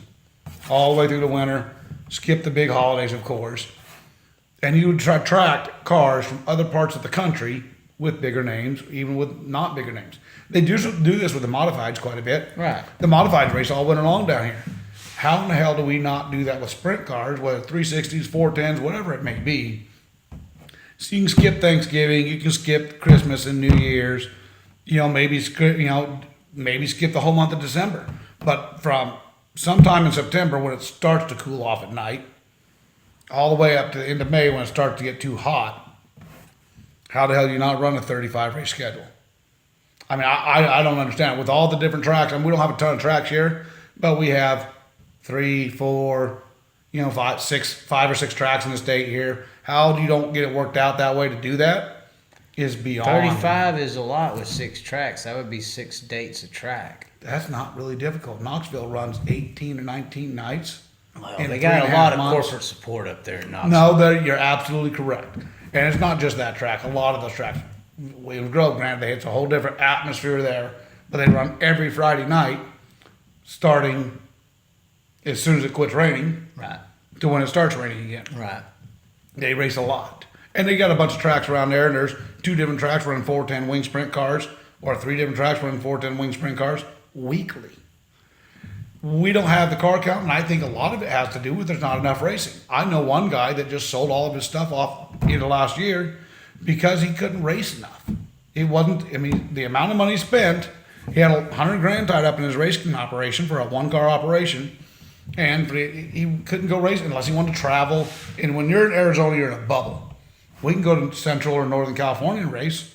You know, that's a good 8 to 12 hour drive if you want to go race over there. You can go race in New Mexico for $700 to win. That sounds like fun. Other than that, you've got That's the nothing. There's diesel nothing bill. in Utah. You got to go all the way to Texas, maybe Oklahoma, you know, something like that. You know, if you want to go to the Midwest. In my theory, if you did that and the guys that can afford it, instead of having a teardown season over the summer, them guys can go in the summer and go, well, I'm going to go to Iowa, or I'm going to go to Ohio, or I'm going to go somewhere and leave my stuff there and fly back and forth or whatever, or go just on a big tour for the summer. The guys that can afford it. You know, in the middle of the summer here, I remember racing in Tucson. We used to race down there a lot. We'd run 12 or 14 races throughout the summer. And we would be coming home, and it's midnight, 1 o'clock in the morning, and it's still 105 degrees. Now, they say it's a dry heat. Come on down. Come on down, show me how much a dry heat is in the middle of the summer. You just get beat down. You're sweating, you're sticky. You know, it sucks. But at the end of the day, it's where we live. We don't live here for the summer. I can tell you that. We live here for the winter. Like everybody else don't live back there because of the snow. That's just where they live. They just have that big window in the summer and they can go do a lot of racing if they choose. I think there's a different way of doing it, but I'm not the promoter. I'm just a guy with an opinion. Right. So I basically need to call up Torco and ask if they want to start a series, and I'll get on the phone with some tracks. Right. Well, so there you go. So it's all about getting some tracks to do something. They have It's their all big the tracks. they have The their big tracks late have- model thing before Florida happened. We had a week-long late model deal down here, which is pretty good. It's good racing. Then they have modified speed week, and then every track runs modifieds all winter long, pretty much. It seems to me. Well, we need something for the sprint car world too. We could have a hell of Why- a 360 How presence the- if we had our own Florida speed weeks in month. How do we Just not in November or February. 6 or 8 nights in November Well, or February? February is Florida, but Florida's dominated by 410s and late. They have 360s one weekend at the King of Threes. Right. So Yuma's recently been reopened. I don't know if you knew that. Yes, I heard So, but that. they're running stock cars. He's getting his feet back wet. Benji Lines is an incredible promoter. And if anybody makes that place happen, he'll do a great job. Hopefully, he'll have us on the schedule for next year down there. But why in the world wouldn't you, in the wintertime, somehow put 2 races there, 2 in Tucson, 2 in Casa Grande, 2 at Arizona Speedway, maybe a couple at Canyon over a 10 or 12 day period? You know, a little tour, whether it was one night at each track and, you know, go through it again. Something like the PA Speed Week goes one night here, one night here, one night here, over 2 weeks. You know, they don't run 2 days at a time somewhere, it doesn't seem like. It's always they're jumping around. You do that here over 10 or 12 days, I think that'd be incredible. Didn't they do that with the Slick 50 series? Slick 50 series, the first one was at Manzanita on the half mile. But it was in February or something or January, because it was the same as the It was Super in- Bowl. I'm One pretty sure race it was was- on the same weekend as the Super Bowl. I'm pretty sure it was January, late January. They did that for 10 weeks. They did it for 10 weeks, Friday and Saturday night every week, midgets and wing sprint cars. And then they did the same thing the next year, but they did it out at Canyon Speedway. And it was all televised, live TV, and there's all kinds of crazy shit going on. Pat Patterson put that deal on. And why it went away, I couldn't tell you, but I mean, there's good videos of that. I know a lot of people ran it. I've watched it. I mean, I know guys, that's their claim to fame. They may have won a heat race during the Slick 50 deal. That was great for them. Fantastic. But they had good car counts, paid good money, and that was a whole winter long deal. But that was over 10 weeks. Myself, I would like at minimum to see a good speed week in the middle of the winter here for sprint cars like to do the modifieds or the late models. Or A series. like a regular weekly series Arizona- through the winter, because you can get those guys from New Mexico bring the cars down here, some guys from Texas, maybe Oklahoma, other places in the country, they'll come leave their stuff down here, and when they can afford to fly down and run their shit, they will. there's plenty of places to keep them. So, You got some drivers that fly in and drive some people's stuff. Like Sure. Lucas Wolf comes down Sure. this way sometimes. yes, he does. Yeah, it sounds like a good idea. We may have to make it happen. Yeah. Have a little winter project. Winter You got to project. get around. You're saying you got to get around the late model racing at Arizona. Yep. Hell, You all can't do modifieds. anything at the I ain't same gonna- time. They got those big races like that just because, I mean, you want those tracks to support that and still support you at some point too. Right. You know what I'm saying? You don't want to overlap what they're doing the same week. That's just No, that's what I'm saying. There's not enough fans anymore for that purpose. So you got to get you around. gotta build it. You got to get around that, and you got to get around. Are you going to try to get around shootout in Chili Bowl? I don't know because not everybody really runs not many people run the shootout that I know. I mean, there's a handful of big name guys. Well, you that would run get it. around the Chili Bowl. You would. Yeah, I think the Chili Bowl may be an exception week. You got to look at your exception weeks. I mean, I really think that Christmas is a weekend that you don't race. Oh, of New course. Year's is a weekend that I mean they run the shootout on New Year's weekend. Mm-hmm. You know, I mean we used to have a race in Tucson. We ran down there. New every Year's year. is a party night, so that's perfect for the We raced- racetrack. we raced have down a there. firework display after the races. We did that down in Tucson. It was fantastic. We run 2-day shows over New Year's weekend. It was fantastic. You know, and it was the first sprint car race of the year. It was always a non-win Thanksgiving. deal. I ran it a bunch of times, had a blast. Thanksgiving, we have the thing at Arizona Speedway, the Copper Classic, they call it. It's a pretty good weekend. That's not even a bad time to start a little speed week thing. That's If you were to kickoff. do a 10 or 12 day thing, all these guys are done for the end of the year. Maybe they're looking for something to do, maybe they're not. But you know, start with Thanksgiving weekend and run that thing through the whole next week or over a couple of weeks and hit several of the other tracks. Get them all galled. Here's the problem with promoters, in my opinion, that none of them seem to want to work together. Maybe they try. I know in the old days, Keith Hollywood didn't want to work with nobody. We'd fight for schedules just because he'd tie everybody else's schedule up because everybody's waiting for him to schedule. You can't wait for It's somebody hard. else's schedule. Promoters can be They very got a tough cutthroat, job. man, and they can be cutthroat toward another. Sure. You know, like we were talking the other day about, he was saying, oh, you need to drop bombers and all these junk classes and they'll be in the stands. And I'm like, no, that competitor down the road will start running them and take your cars. What was cool about Manzanita was they ran all the jalopies, stock car classes, except for late models typically, on Friday night. Back in the 70s, they ran super modifieds on Friday night. Saturday night was kind of reserved for sprint cars and midgets and, you know, Premier class. premier classes. In my opinion, Arizona Speedway, I think would benefit them running a Friday night race. I don't really know because I don't own the racetrack. I don't promote the racetrack. In my opinion, I think these people out here, what else are they going to do? They go to the bar. They go cash a paycheck on There's Friday not night. much to do they in go to the bar. Arizona, I will say. They go to the bar. Why don't they come to the racetrack on Friday night? And so if instead of running 6 classes on this night, why don't you run 3 classes on this night and 3 classes on this night? Try it at least to see how that works out. At the end of the day, maybe you give the guy that's going to come for both days a grandstand pass, save him $5 to do both nights. Right. Motivate him a little bit to come in and buy your popcorn and soda pop and beer, of course. Do you think that's the way to go? I think that that's my opinion. 2 nights Did of somebody- electricity, staff, food. Is it worth trying? Is anything worth trying? I mean, anything can be worth trying, but you got a lot of money on the line trying some of this stuff. You know what? We have a lot of money on the line every time we roll. Oh, on I the know. racetrack. I think Every I think single time. the drivers are getting screwed, but the tracks are getting. You know, that's You know, why a there's- lot of tracks shut down. Not because people just don't want to do it; it's because they're losing their money every Sure. week. Sure. And there's too much effort going into a racetrack to lose money. It has to be a job. It's hard to have. Oh yeah. No, running a racetrack is a full-time Right. job. So when you're losing money at your full-time job, it's hard to say, okay, well, let's throw down 20 grand and see what happens. You know, Right. I mean, that's hard to do. Yeah, I mean, guy that owns a racetrack has a lot of responsibility, getting the track prepped, getting it ready for the grandstand area, ready for your fans, getting your enough promotion going on to get enough butts in the seats to cover your show you're putting on tonight. You know, they have a lot on their table, and trying to get new sponsors to help out the facility to keep the bills paid. That's gotta be a tough job all by itself.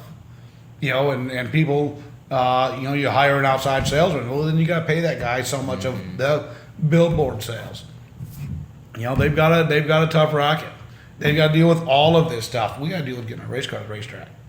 Well, we got to find a way to get more cars to the track, obviously. More importantly, get more fans in the stands. I say you get more people, you'll get more cars, because I think there's a lot of people out You there. get more races. Well, I mean, at the end of the day, if you can get more, it's a double-edged sword. You get more people, you're going to get more cars. But if you got more people, you can offer more money so you can get more cars. It's kind of a tough racket. well, I still go back. I think that's why PA does well, is because so many people know about the sport. Instead of buying a boat, they buy a late model, or they buy a stock car or something. There's a lot of people out here who can afford boats, and they might buy a sprint car. You're 'Cause right. It's about the same price. Right. Or a stock car or modified. I think I think they all goes back to it. Speaking of driving, I did want to talk a little bit about the drivers around here and what you think about them, like Kyle Shipley and all these people. I've known them Shipley boys a long time. What about those Shipley boys? I can 'Cause tell you- I was told when I got here at the Outlaw race, and I jumped the fence to get in. No, I'm just kidding. That they don't at race night. They don't really. They park away from one another. Oh, yeah. I don't understand They that at don't. all. They don't interact. I'm thinking, okay, who fucked whose girlfriend here, or something Oh, like that. I think that there's may some have of that happened. going I on. don't know if that's happened. I think I it don't has. know if that happened. Trophy girl, leave me alone. I don't know if that. No, I'm just kidding. I have no doubt that at one time or another, that this one liked this girl, and this Is that one what? said, Is that what it? No, and because this one- this one invited her over. Oh God. I have no doubt, one way or the other, that's happened at least once. I could tell there's Probably there- more than once. Dogs are a little higher on the moralistic list than them. No, I'm just playing. They are. Listen, those two boys, I've known them since they were teenagers. Dad was a fantastic individual. Absolutely raised them boys the right way. One was able to go to school. Dad worked his ass off, and he worked his ass off to go to school and become a very smart person in the aviation industry. The other one kind of had to work, just get through it, because I don't know why he wasn't able to go to school. Whether he didn't want to, or the money wasn't there. They didn't come from a wealthy family. They come from the same side of the street I did, the poor side of the street. They both work very hard at what they do. Kyle's really smart, and he's learned. He got given an opportunity because of another friend, and I think he's excelled at that. I've known Kyle a long time. He's worked hard at everything he does. Josh is very, very intelligent when it comes to aviation stuff, and they both have their own homes. They pit in separate spots from the racetrack. It's kind of I've weird. hung out with them. How they don't both park next to each other, I don't know. We go out to eateries together. Right, They're me and like my brother- nice, and then track, get the hell away from me. Listen, me and my brother are racing on the same night together. We're pitted together. Right. It doesn't matter if he's pitted with, he's got a bunch of friends who are bomber people, and that's fantastic. Those are actually some really good people. But we'll pit in the middle of them. I don't care. People make fun of us sometimes about it. I don't give a shit. Well, and it helps if somebody gets mad at you over something on the track. You got somebody close to help you got out. some you big, know? you got some big crescent wrenches, I can tell you I'm from that. Texas. We've dealt with that a lot. So, And racer-wise. listen, there is some really incredible people and some really smart racers come out of Arizona. Bob Wheaton Jr. is a real prime example of that. That guy's super smart. He was hurt in a race car a couple times. Stepped aside and is running an operation. He's got Eric Wilkins in his car this year. Mickey Meyer used to be a driver. Now he's running a Silver Crown operation. Really super smart guy. He is blind in one eye because of a racing accident. One of the best people you'd ever know. There's other racers like Jeff Slinkard owns a fabrication shop down South Phoenix called Stewart's Fabricating. He used to have Stewart chassis. He doesn't race currently unless he can pick up a ride here and there. He doesn't want to own a race car. I kind of get it. I got the addiction though. I own a race car. No matter how things get bad, I seem like I still have a damn race car. It is all for sale though, always. Always. It's always for sale. 2000 race ready. That'll buy the bumpers. Oh, wow. So, I might throw in the shocks for $2,000. What the hell? So- there's a lot of other good racers that come out of Arizona. There's some big names. Chad Boat, for example. Right. Very well funded, family money with their family business. Yeah, Back there in Indiana, they do very well. He's a fairly good talent. One of the most underrated racers, and some people laugh at me for saying this, is Stevie Sussex III. Stevie Sussex is primarily a really solid individual. He will get every ounce out of your race car. Sometimes you'll load it with five. Yeah. Listen, I know for a fact. He'll take that ounce. I know for a fact that we'll load that thing with 5-gallon buckets sometimes. And we did that just a couple years ago. Stevie's driven for me on and off for years. We're gonna have him on the show. I mean, his family's good, solid people. They wheel and deal. They do whatever they can to keep him in the car. Right now, he's got a pretty good ride with Robbie Allen. He's had some pretty good rides on and off. He's been in my car. We went on that Midwest tour a couple years ago with the USAC non-wing 360 deal. Second night, we came from like 12th and missed the win by a foot in one of my J&Js. He did a really good job. The next night, we loaded that thing with 5-gallon buckets, and I drove my ass home. Luckily, he has good, solid people behind him, and they were able to help us buy a new car. I would have been buy a new car regardless, but they helped out a bit. So we put this new car back together with that deal. We had a lot of fun together. There's a lot of good racers in this state, especially even when you get into like Rick Zill is Rick Zill's from Las Cruces. Rick Zill's a hardworking person. Every year they're quitting, but they seem to be back. And he's better now than he's been in a long time. Yeah. He struggled for a couple years there, but he's really good. Jesse Baker out of Grants, New Mexico. I mean, he's really a good shoe. Gets a little pissed off. He got pissed off at me in the last race. God forbid I tried to drive over his right rear on purpose.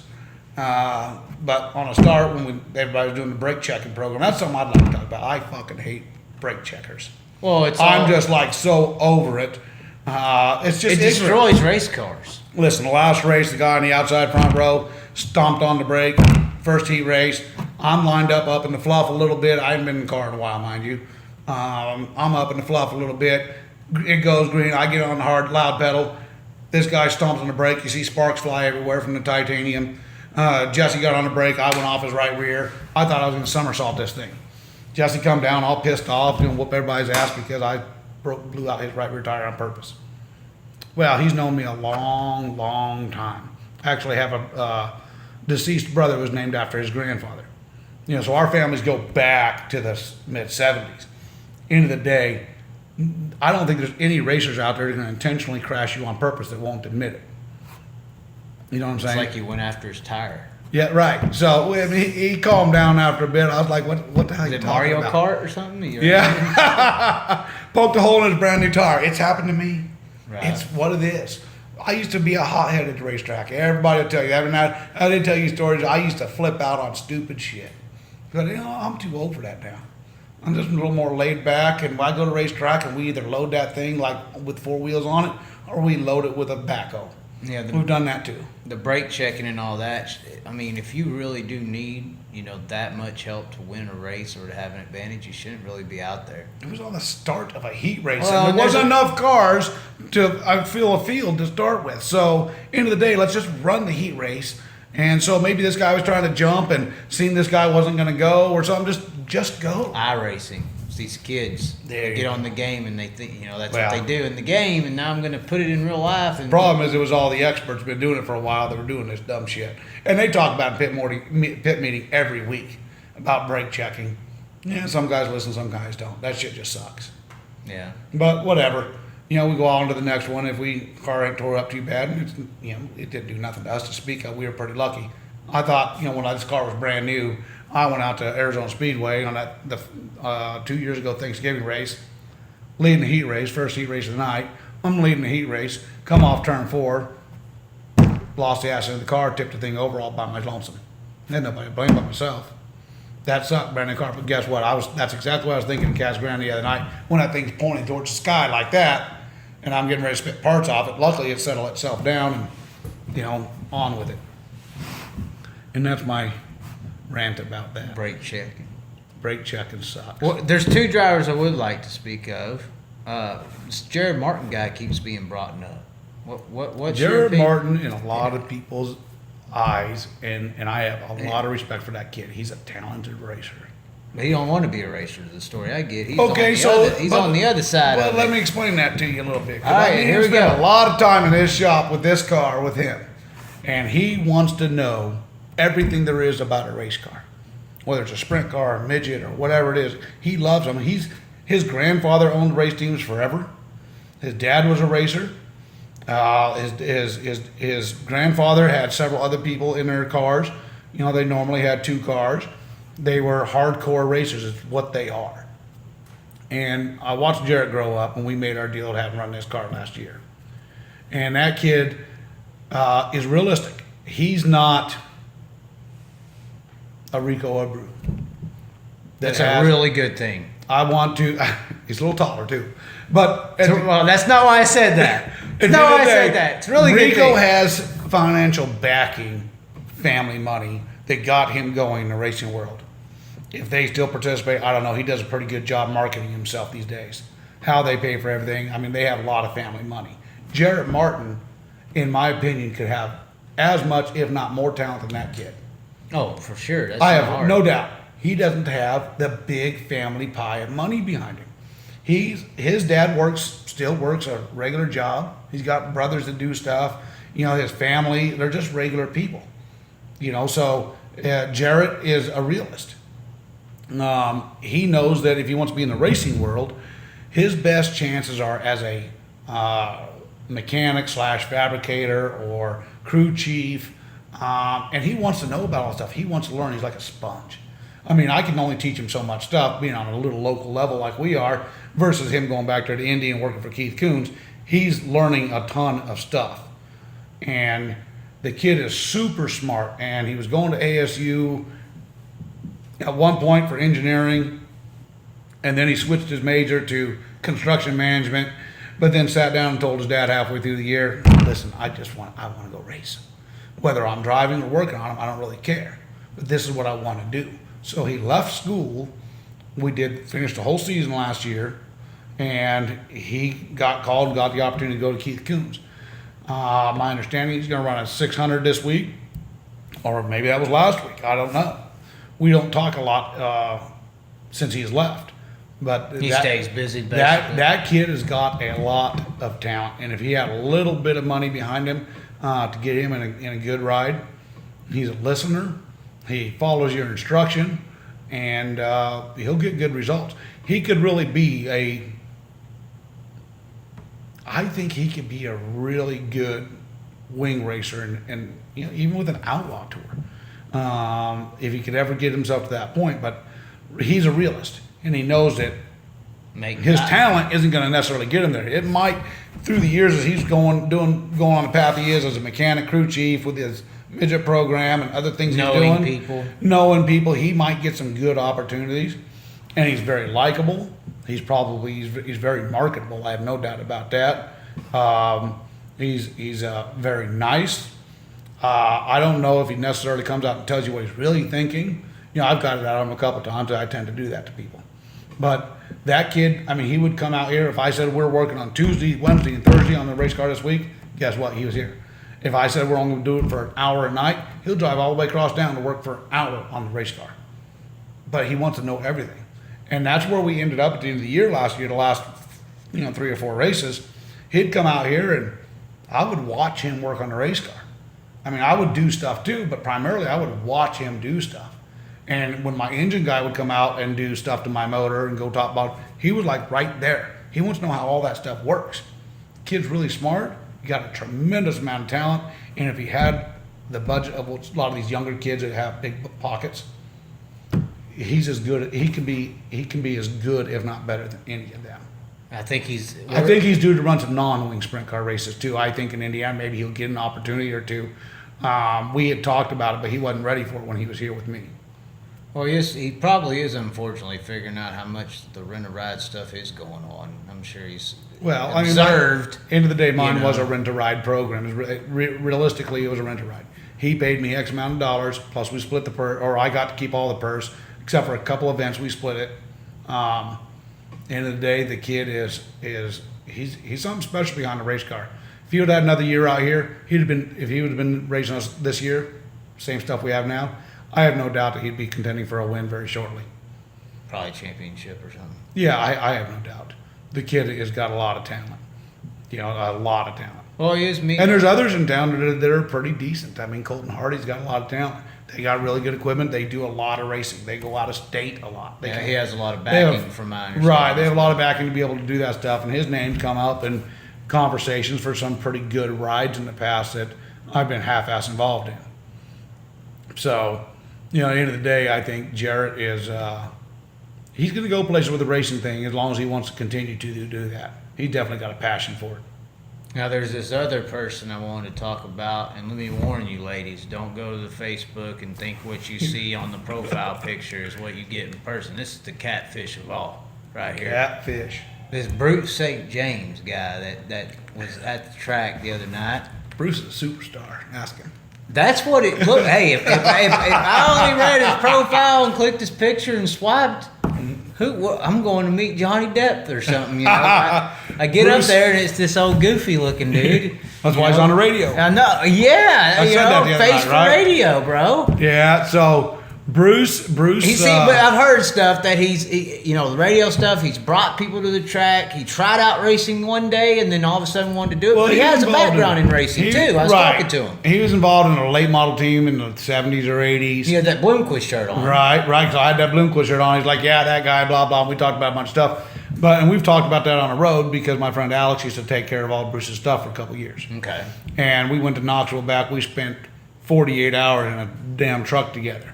That was pretty tough. It's tough. It's a tough road. Is he talking a lot or no? You know, is he on the phone a lot? Is that probably it? Yeah, not when he's driving. I think Bruce is pretty good without messing with the phone when he's driving. But, you know, he does some weird shit when he's driving. He's driving down the road. His legs are moving 100 miles an hour back and forth. And we hit a deer. And Did you really? Oh, yeah. So I was on this side of the toter home. Bruce is driving. We're just leaving Knoxville, trying to direct out of here. And he was asking me about something on the carpet. I don't know why he was looking at the carpet. And I reached down there and looked, and I looked up and I said, "Whoa!"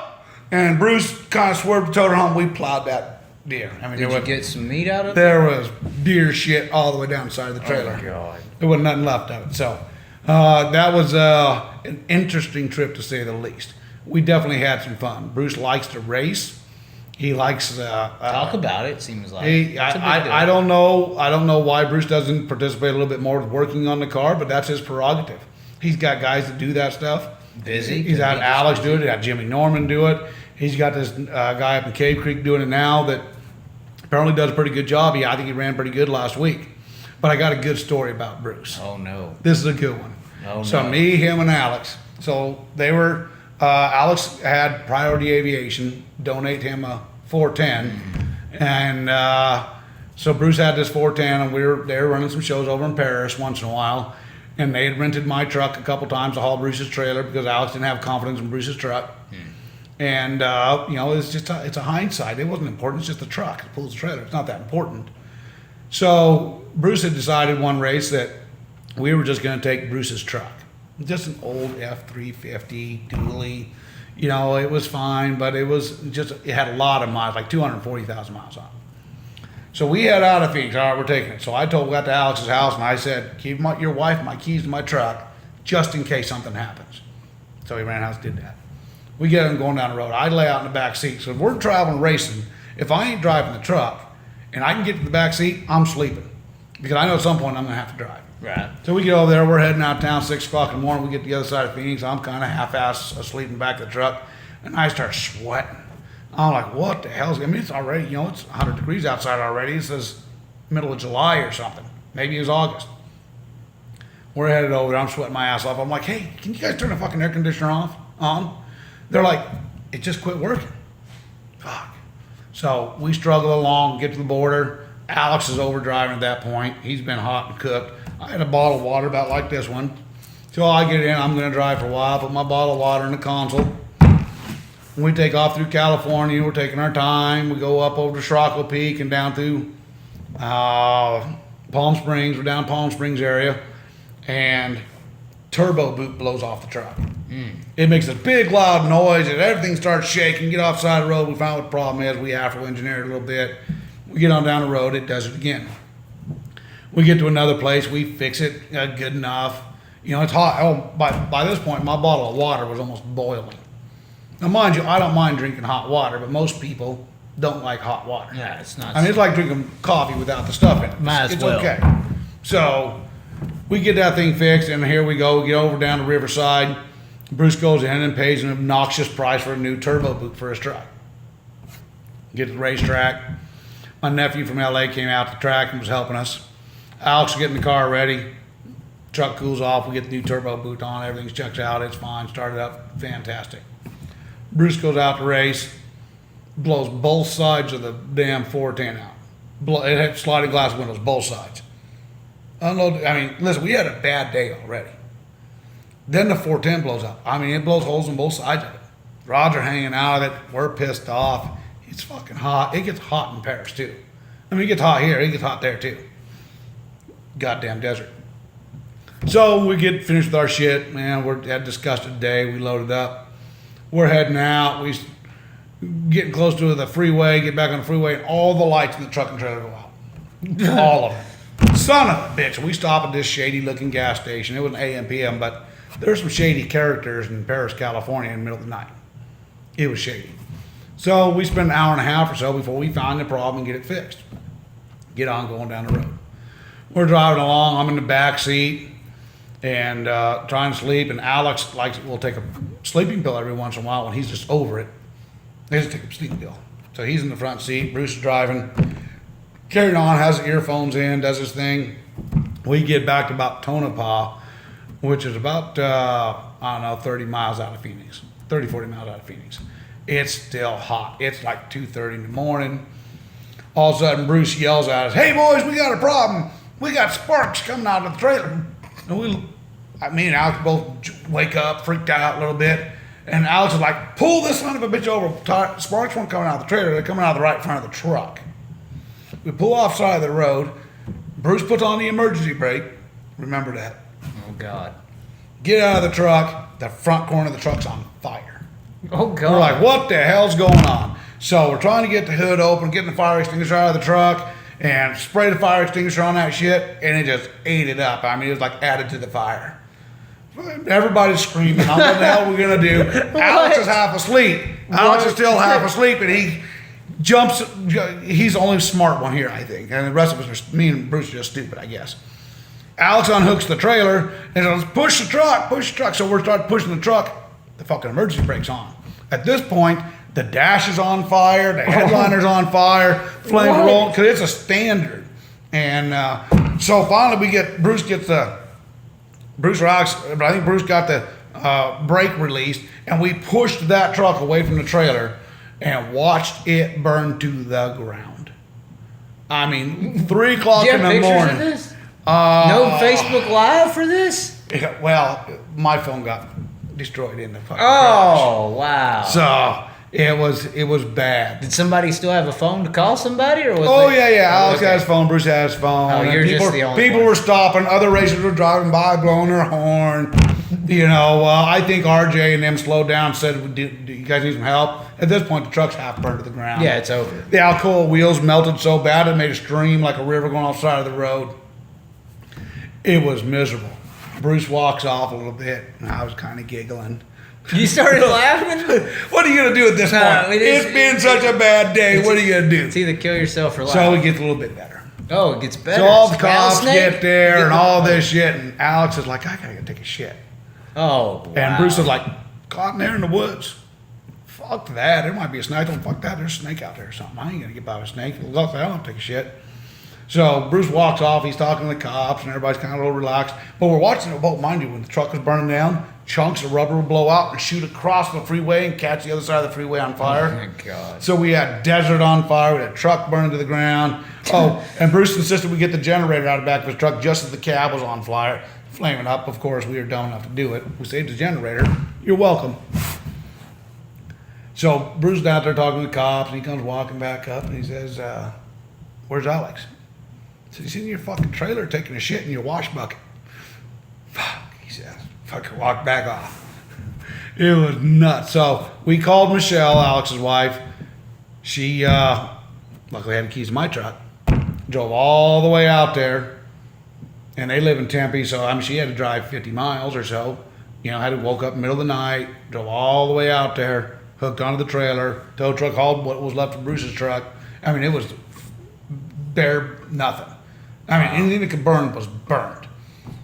And we hooked onto it with my truck and brought it back to Alex. As me and Alex got to his house at sunup. Just beat to death. Well, of course, I took his truck and went home, but I'd fall asleep on the freeway trying to get home the rest of the way. It was a crazy trip. Eventful. Eventful. Living so life you to say the fullest. you were laughing when the truck was burning down, but we had a super long, rough day. It was incredible. And I've got Incredible day, if you think about it. I mean, all the bad shit that could happen to you in a day other than dying, pretty much did. And that could have happened too. But I think, and I'm not sure, but it had something to do with the AC pump and the battery that caused the fire. But you can ask Bruce about that.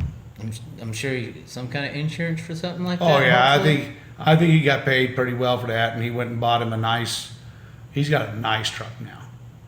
I mean, he's got a nice 450 or 550. Something to show off. Yeah. I mean, he ended up selling that trailer and bought another nicer, newer one. Yeah, I don't know how much he got for insurance. The truck was a $5,000 truck. I mean, I was in the used car business for a little while. That was a $5,000 truck. However much he got for insurance on that, I'm sure he did okay. But at the end of the day, that kind of sucked to have for. I can imagine how he felt because my truck was burning. I'd been freaked out. Oh. He handled it pretty good. But we were all really tired. It was a long It was day. one of those fucking Oh, moments. yeah. Anything go wrong? Guess what? It did. That's But- insane. You know, we had a lot of fun racing together, doing some different stuff. You know, and Alex took care of Bruce's stuff for a year and about almost 2 years. You know, we went on some trips. We did Knoxville and I think I-80 up there, way up there by Lincoln. Nebraska. Yeah, Nebraska. We did that, and then we did Knoxville, and you know, the drive there was eventful. The drive back was more eventful. You know, we had some fun, and you know, got to do some stuff we wouldn't have normally done, and you know, Bruce was always thankful. Well, I mean, he just won a heat race in the USAC with 360. You know, that's pretty impressive. How has he developed as a racer? How long has he been doing it? I've heard several So, things. to my understanding, Bruce's first race was. I would do a talk show with him, but he says he's too busy. You know, Oh. he's got his own talk show. Don't want to Yeah, promote you're right. anyone else's. So Bruce's first race, my understanding, was in El Centro, California. I'm going to say back in 02, 01 or 02 as a driver. Let me think about it. I got married at the same time I got married because I almost won that race. Led the whole thing with no brakes, which is kind of normal for my car. Winged race? Non-wing race. Non-winged race? Non-wing race. It was the New Mexico, Arizona USAC. The first time USAC had a series here, and it was ran by a guy named Hal Burns. It was called the New Mexico, Arizona USAC series. And we ran El Centro, and we'd run Tucson and Manzanita, and Arizona Speedway wasn't here then. We'd run some shows in New Mexico, Hollywood Hills. And to my understanding, that was Bruce's first race as a driver. And another kid named James Aragon, which has driven for me as well, it was his first race as a driver. So I led that whole race. That was Mike Boat's last race as a driver. That's Okay. when he hurt his back the last time, and I think the doctors told him that was enough. Chad Boat's uncle. So did Bruce already have the radio gig and Bruce's been radio as far as I know, forever. Okay. Since he got out of high school, college, he was all into radio. I don't know why or what the reason was. I've heard that his family used to be involved. I don't know if that's a fact, but he's been a manager for radio stations for years. Worked at some big one in LA for a while. But he's always had a passion for dirt track racing from the late model days.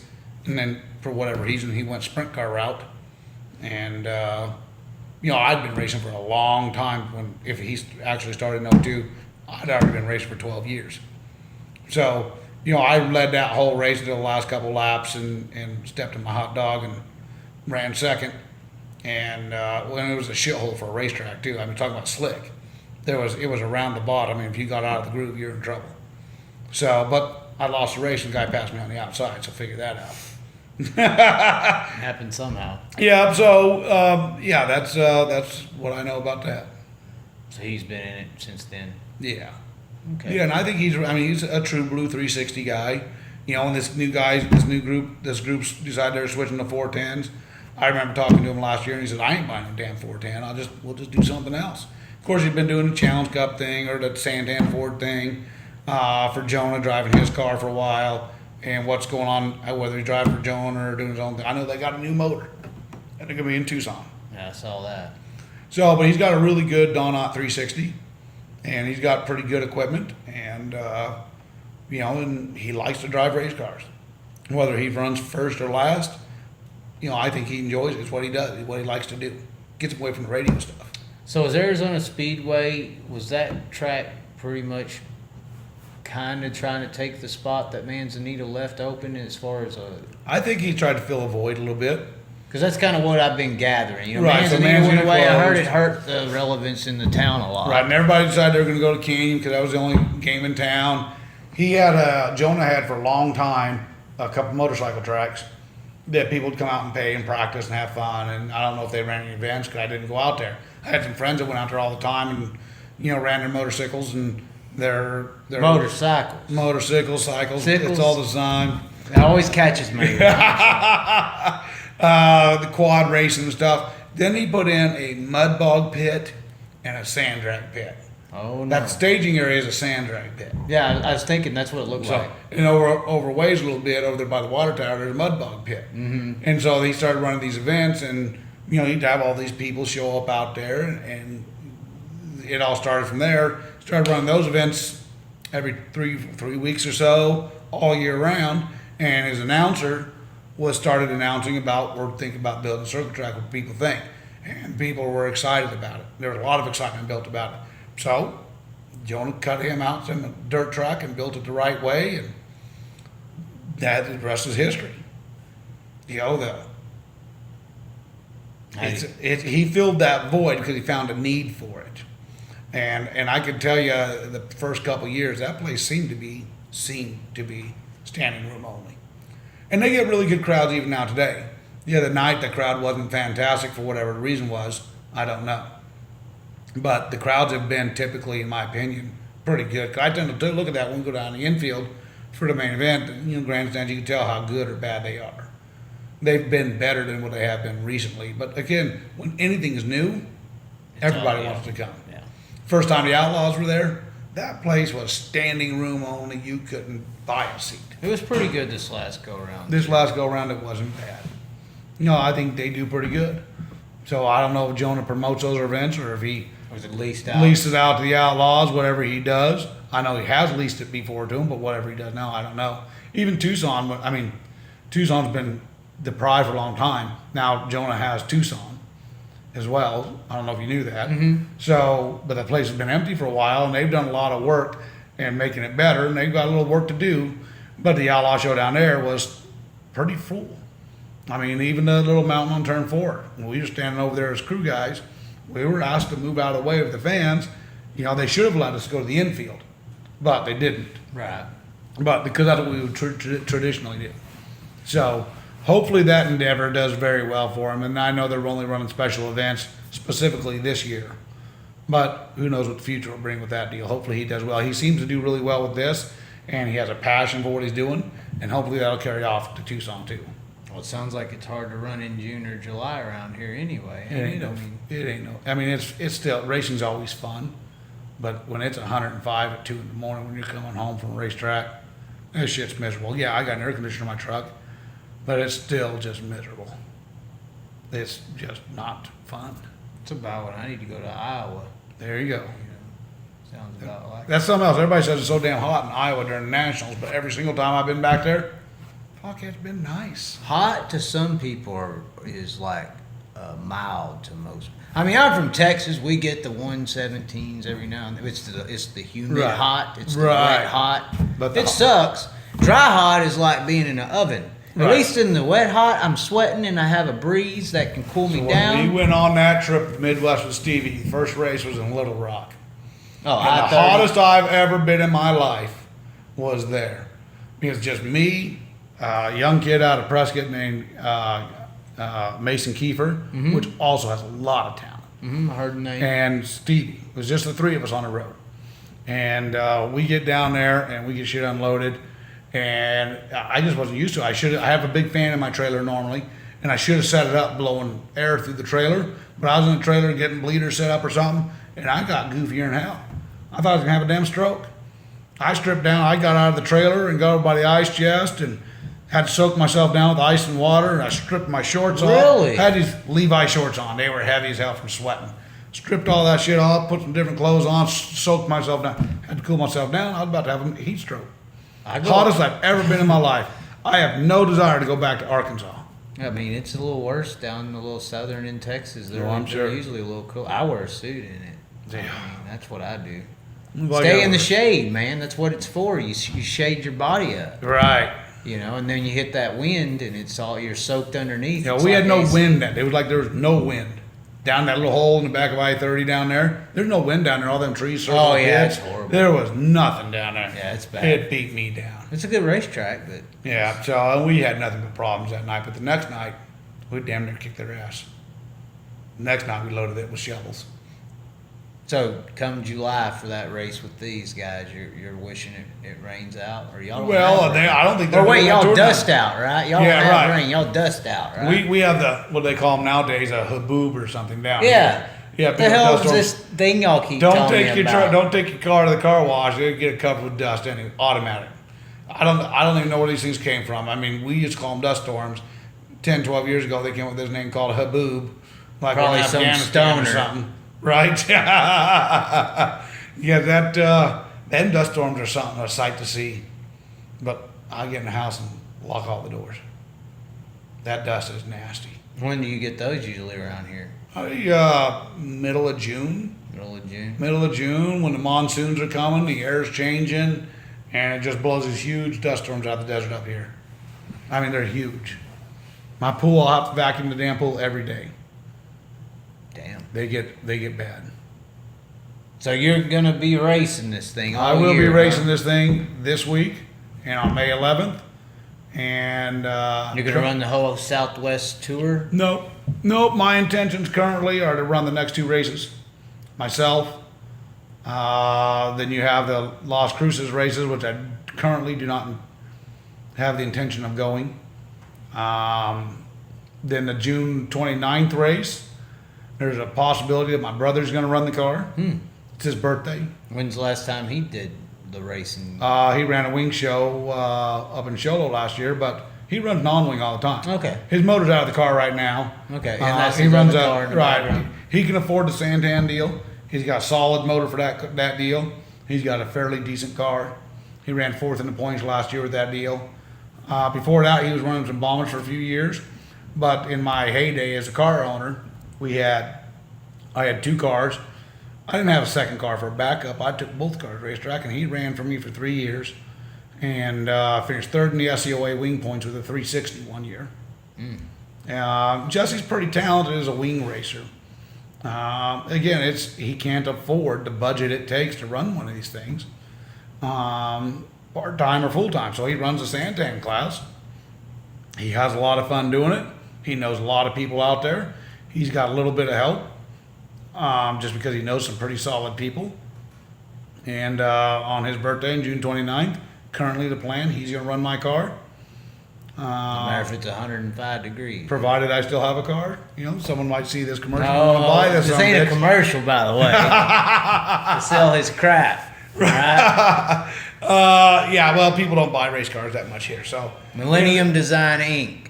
right, there you go. for your cabinets. Yeah, get You all your don't new want- cabinets from You don't want to Millennium. look them like, regular over there. You want some flash. Those are classic closets. I don't know. That's the shop cabinets. That is a shop cabinet. Right. For the woman, in your life, The nice- you gotta go the nice stuff pay. in your home. You gotta go pay to make her happy. There Or you she'll go. find another guy who will. That's basically the story. Yeah, so currently that's a plan, and towards the end of the year we'll see. I've got a couple guys, like Ty Mahako's been bugging me a little bit about running a wing show here and there, and I'm not running for points this year. I have no intention of running for points. We'll just see what races we pick up when we pick them up. What about for somebody who may want to drive this whole thing? What's the cost on that? What's the cost to do something? $1,500 a night, And plus all the purse. so no winnings, 1,500. I mean, they're not cheap. Oh, I know. I mean, at the end of the day, they don't pay for themselves. And it's a 360, yeah, ASCS right. 360. It's ASCS 360. Crash deposit. I don't necessarily charge a crash deposit, but you're responsible for damage. Okay. I'm not that guy that says you got to give me 10 grand to hold on to tonight. You know, if I choose to put somebody in my car that is even paying, you know, I got to know them good enough to know that they're an honorable person going to cover their end. Right. So otherwise, I don't. If You're not rent a ride car. Listen, You're like, this is just what I do. Lucas Wolf came in and ran my car for 5 years straight. Out here, all the big races. Guess what he paid? He didn't pay nothing because I called him and said, "Come run my car." I paid him. He stayed at my house. He was on my payroll to drive my race car. And he got his 50%, and we had fun. We were always challenging for the win. If we did pick up a win, but when you're talking about your regular local guy, if I won't call someone want to run my car, it's a whole different game than when someone calls me and wants to drive my car. Or if what about somebody like if there's a micro guy who's doing really well, or modified guy, he's like, well, I want to try it, I just ain't got 40 grand. Sure. So again, it's $1,500 a night. Let's try it out. Okay. So I mean, there's other deals out there, but I mean, you can go to Dallas and pay $1,500 a night to drive a 305, and that guy wants a $5,000 crash deposit. I know who you're dealing with. Yeah, I mean, I've seen it advertised on hose ads There's all the people time. making money at that, though. Yeah, see, my intentions. There's people using that as a business. I've seen a guy go from not much money to living well and got 2 cars for rent. So Right. Out here, you just don't have enough guys that want to spend the money. It's not that they don't have it, it's that they don't want to spend it. I was reached out by another mini sprint guy over the winter. Kind of like to do the same deal you did with Jared last year. You know, do a few races, see how that works out. This and that. How much is it? $1,500 a night. And I heard nothing back. I don't know what kind of deal he thought we had. End of the day, I'm capable of driving this car myself. I enjoy driving the car myself. I just don't want to race all the time. Not that we have a big enough schedule to race all the time out here, because we don't. Right. We should, but we don't. Or me and you are going to start the winter series. Well, there you go. We'll better get after it. I know it's a lot of phone calls. 6 tracks. I got to call them all. I spend most of my life on the phone. Well, you're already ready to do it. I don't know why I'm even involved. It's your gig. Right. So that is currently our plan. And we found some more, there's a lot of things we would like to do. And I have a couple of connections with deals we're currently working once in a while. If we can come up with some financial assistance, we'd go run more out of town stuff, maybe in Central California or go to the Midwest, leave our stuff there for a little while, kind of like Kayleen and Alan Verville. They just took all their stuff to Edmonton, Canada. And they're going to go fly back and forth and race whenever their races are, whenever they feel like racing, I guess, all summer long. They're going to do something different than just sit around here. They've done that before. They went to Knoxville, ran almost the whole season back there one year. Dying over there, Aquafina to the rescue. Hey, that stuff doesn't freeze. I'd be careful. Yeah, you might be right. I'm not endorsing Dasani. I've just been on the phone too much today. I'm just saying. End of the day, we'll just see how the season progresses, and it just comes down to finances. Probably towards the end of the year, I'm probably going to bring in a higher profile driver to run my car again if they want to come. For the bigger races. Yes, of course. They don't pay. They pay pretty good. I think the second day is $5,000, first day is $2,000. It's not, and by the time you pay a driver and pay what it costs to run the operation, especially with those bigger races, You're losing money. you're not making money. All the time. It's a pride thing. It really is. So I will probably end up doing that. We'll just see how the rest of the year goes. Anybody you want to give a shout out to before we let you go here, or talk some crap about? Oh boy, get me started on that. I'm past the crap talking days.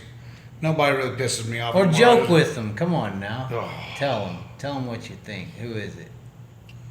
No, I'll pass on that. Oh, come on. You ain't even got somebody to say hi to, mom, or no, I'm just playing. I always say hi to my mom, and I always say hi to my wife. Nadine puts up with this racing stuff.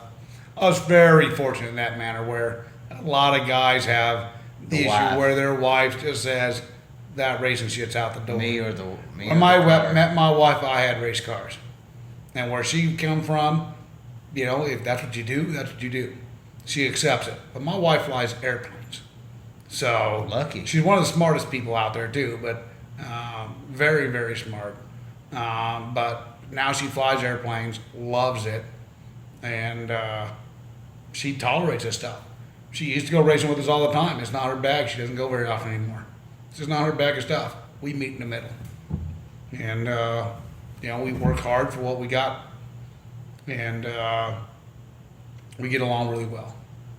99% of the time. Step back for a second. Here we go. My neighbor over here, we went back. The neighbor. My neighbor. The neighbor. Well, JT's a good kid. He's 35, got a couple kids of his own. Got a beautiful wife. He's driven for me a few times. Oh, really? Oh, yeah. So there's a story there. Oh, So no. our families go way back, but one night he's driving my car, his motor. Him and another car get together, Ryan Linder, whatever. JT spun out, kept it going, followed him down, yellow come out. He drives all the way around the track, decides he's going to drive over the top of Linder. Knocks front axle out of the son of a bitch, but flips my car 4 or 5 times. Wow. Linder rolls around the backside of the track. JT runs across the track, rips the spark plug wires off the car. It was a bad deal. JT got suspended for a while. He got suspended for a year. And but since then, that kid, I think they ran 9 races last year and won 4 or 5 of them. You say JT, who are you? JT Imperial. Okay. Drives the 7 Speed Sport car. Okay. And last year they ran their family car and they still have it. And they've got good equipment. That Speed Sport car is really good stuff. And they've got a good solid team. And if they run the whole deal this year, I have no doubt that he should be the champion of this deal. They're talented. Him and his brother Michael Bryan is his crew chief wherever he goes. Them 2 guys have got their shit figured out now. So shout out to you, JT. There you go. Finally. You weren't going to give so no Kyle, I can see Kyle right now saying fuck him, and especially Josh. What do you know about that Kitto guy? He's kind of weird, He's man. definitely a weird duck. But He's got some beautiful women he hangs around with. It's the tattoos and the hair, bro. The hair and the rat's mustache. Yeah, it's weird. What did pop culture do? I don't know, man. What looks like him? Like in TV? Or Oh my God, you're making me think too hard now. what looks like him? Some old lady, we were at the bar with him, Josh, and Kyle. It wasn't a bar, it was a tailgaters or something. It wasn't really a bar. Some 70-year-old lady came up to him and was all rubbing up on him and like, you look just like this guy from the movie, and it was creepy, bro. Yeah, well, so I have no doubt. They just go Some after guys him. just have it. I don't know Some what guys it is. don't. He's definitely a different character, but I know he was doing a mini sprint here not too long ago. I don't know if he is anymore. Yeah, he's trying or something like that. Yeah, well, just like everything else, it just costs a lot of fucking money. Oh, it's insane. It's insane. It's absolutely insane.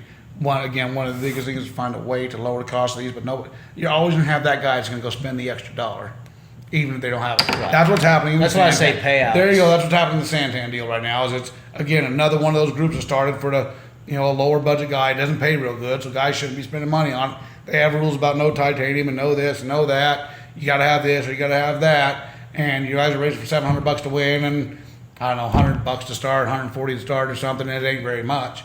You're not going to make any money at any given night. You barely cover your expenses if you win. They have a couple special shows, but now here you got a few guys. I'm not going to name names. They have got $20,000 to $30,000 motors out there racing for, because and one guy is, in my opinion, a has-been, and no, it's not Bruce. There's another guy. Again, there's always those guys that come and go. So he can go out and spend, let's call it $30,000, because that's what the motor looks like, and just to kick all these guys' asses, just want to be racing. So be it. If that's what you have to do because your talent isn't there, then God forbid do that. Sounds like there's. I might start a fight right there. There ain't no starting fast. I get some people pissed off my opinion about that. End of the day, welcome to the damn party. Yeah, it's a $700 to win class. These guys know it going in. Why do you got to go out dollar them? Do you not have enough talent to just get it done? I think more so that is, I'm big shit on the block. Look at what I have and look what you don't. It's the same thing as having a nice damn car or a big house versus everyone else. That's all those people are. Mm-hmm. You know, and unfortunately, that's where the sport's going because that's more important to people. That's more important to regular people. Mm-hmm. You know, is the show off. They don't really care if they win or lose. They're just out there to let all the girls know who's the big daddy in the pits. There you go. Come on over and say hi. There you go. That's what it's all about, unfortunately. There you Capitalism is all ran by the female interpretation. There you go. That's all I got about that. Oh, God. GMOs. Let's go. Anyways. So that is it, I guess, now, or what do you got? You going to have something fire off? I'm good right now. Damn it. Wait Wait till next time. We'll probably turn the cameras off and you'll be like, What we need to do is get a couple of guys together from different groups in town, maybe. So, for example, if I can get, God, it'd be fun to do something like this with Bruce, but I don't know if he'd do it.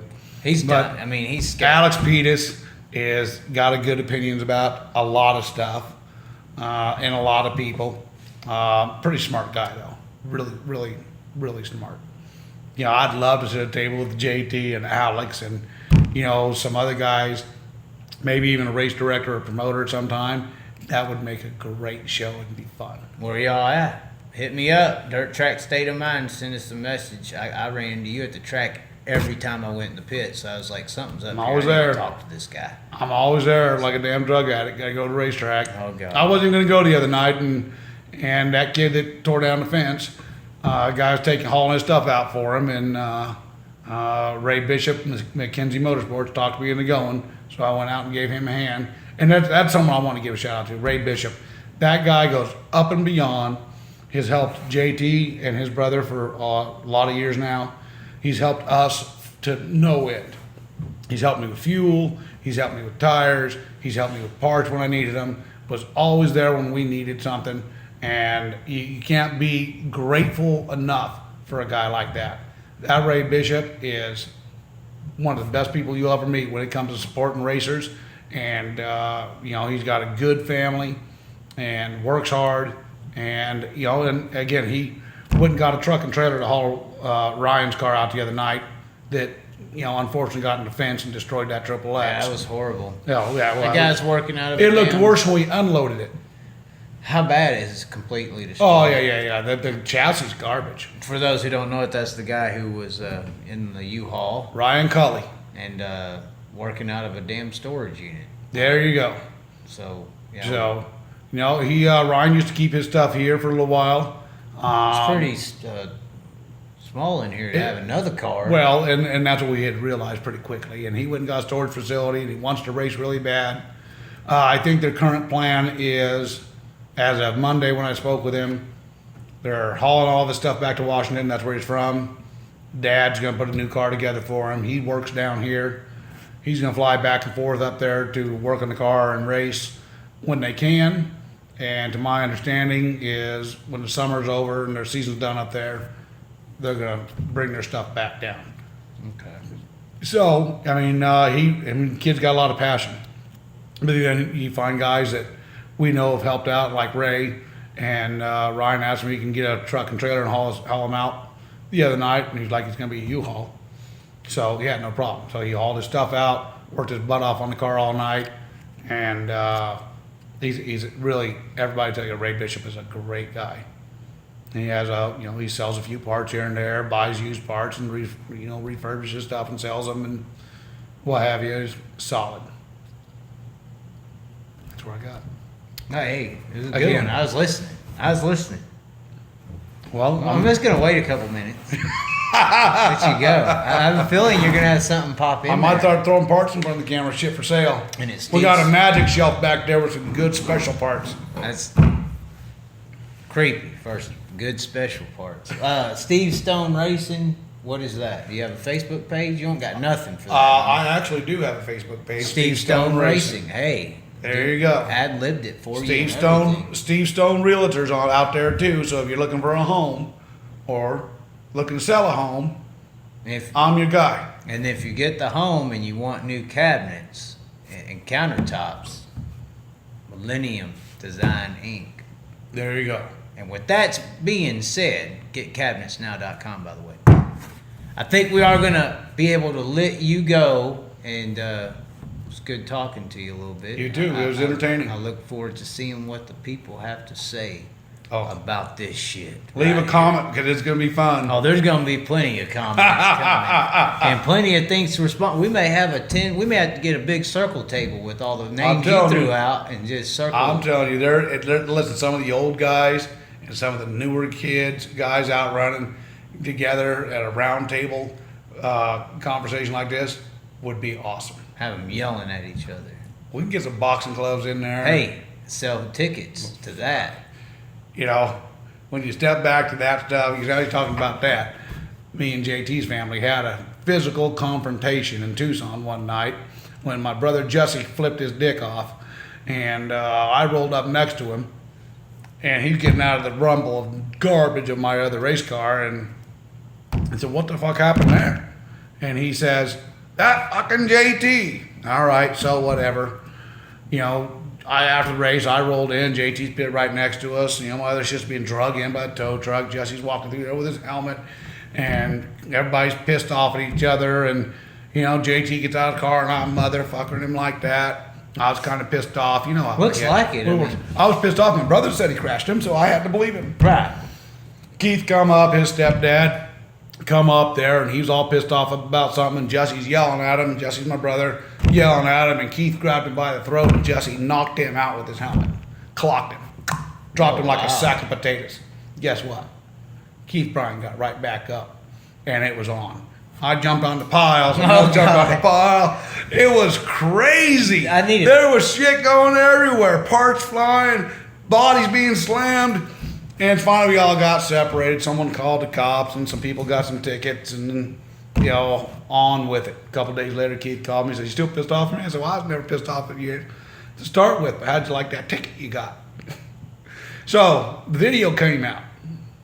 Oh, there was somebody filming? There's a video. Yeah, someone was filming. Oh, you got famous. Video came out. They didn't film the fight. They filmed the races. The truth comes out.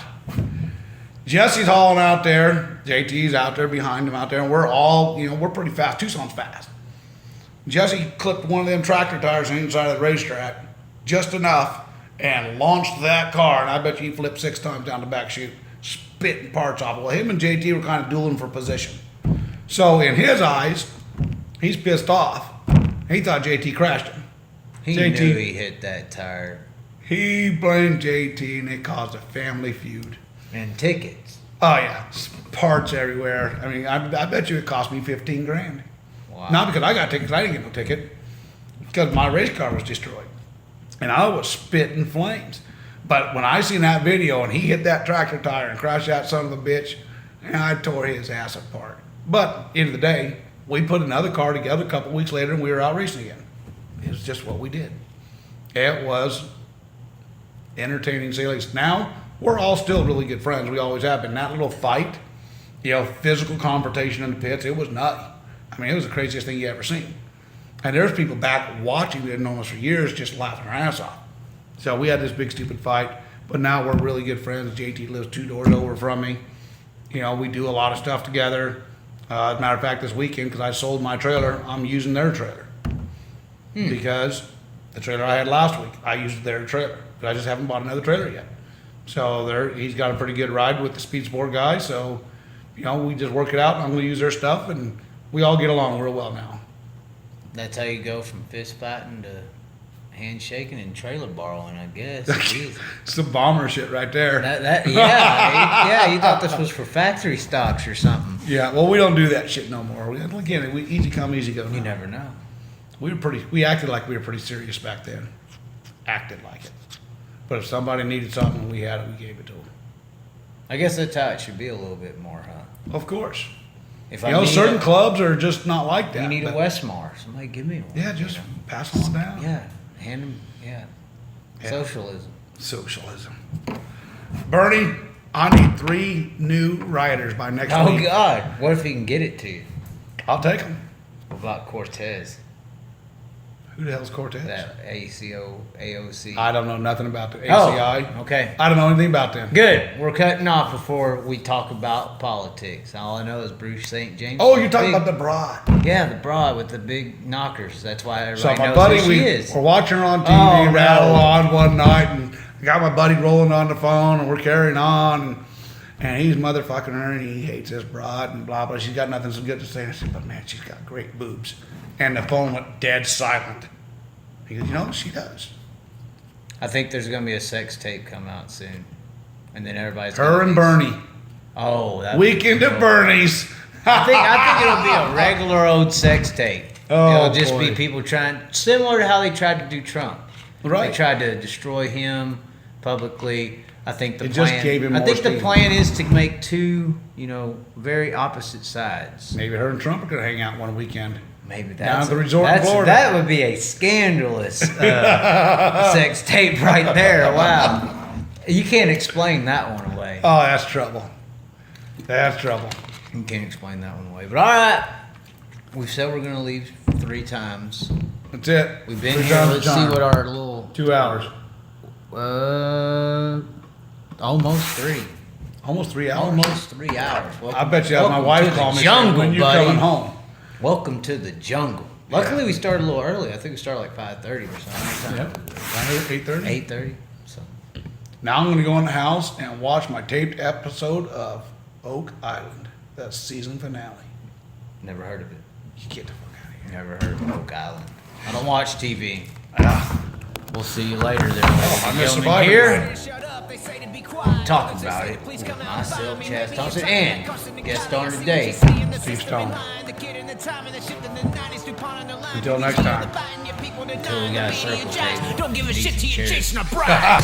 Let me tell you. Yeah, they tell me I should talk about it.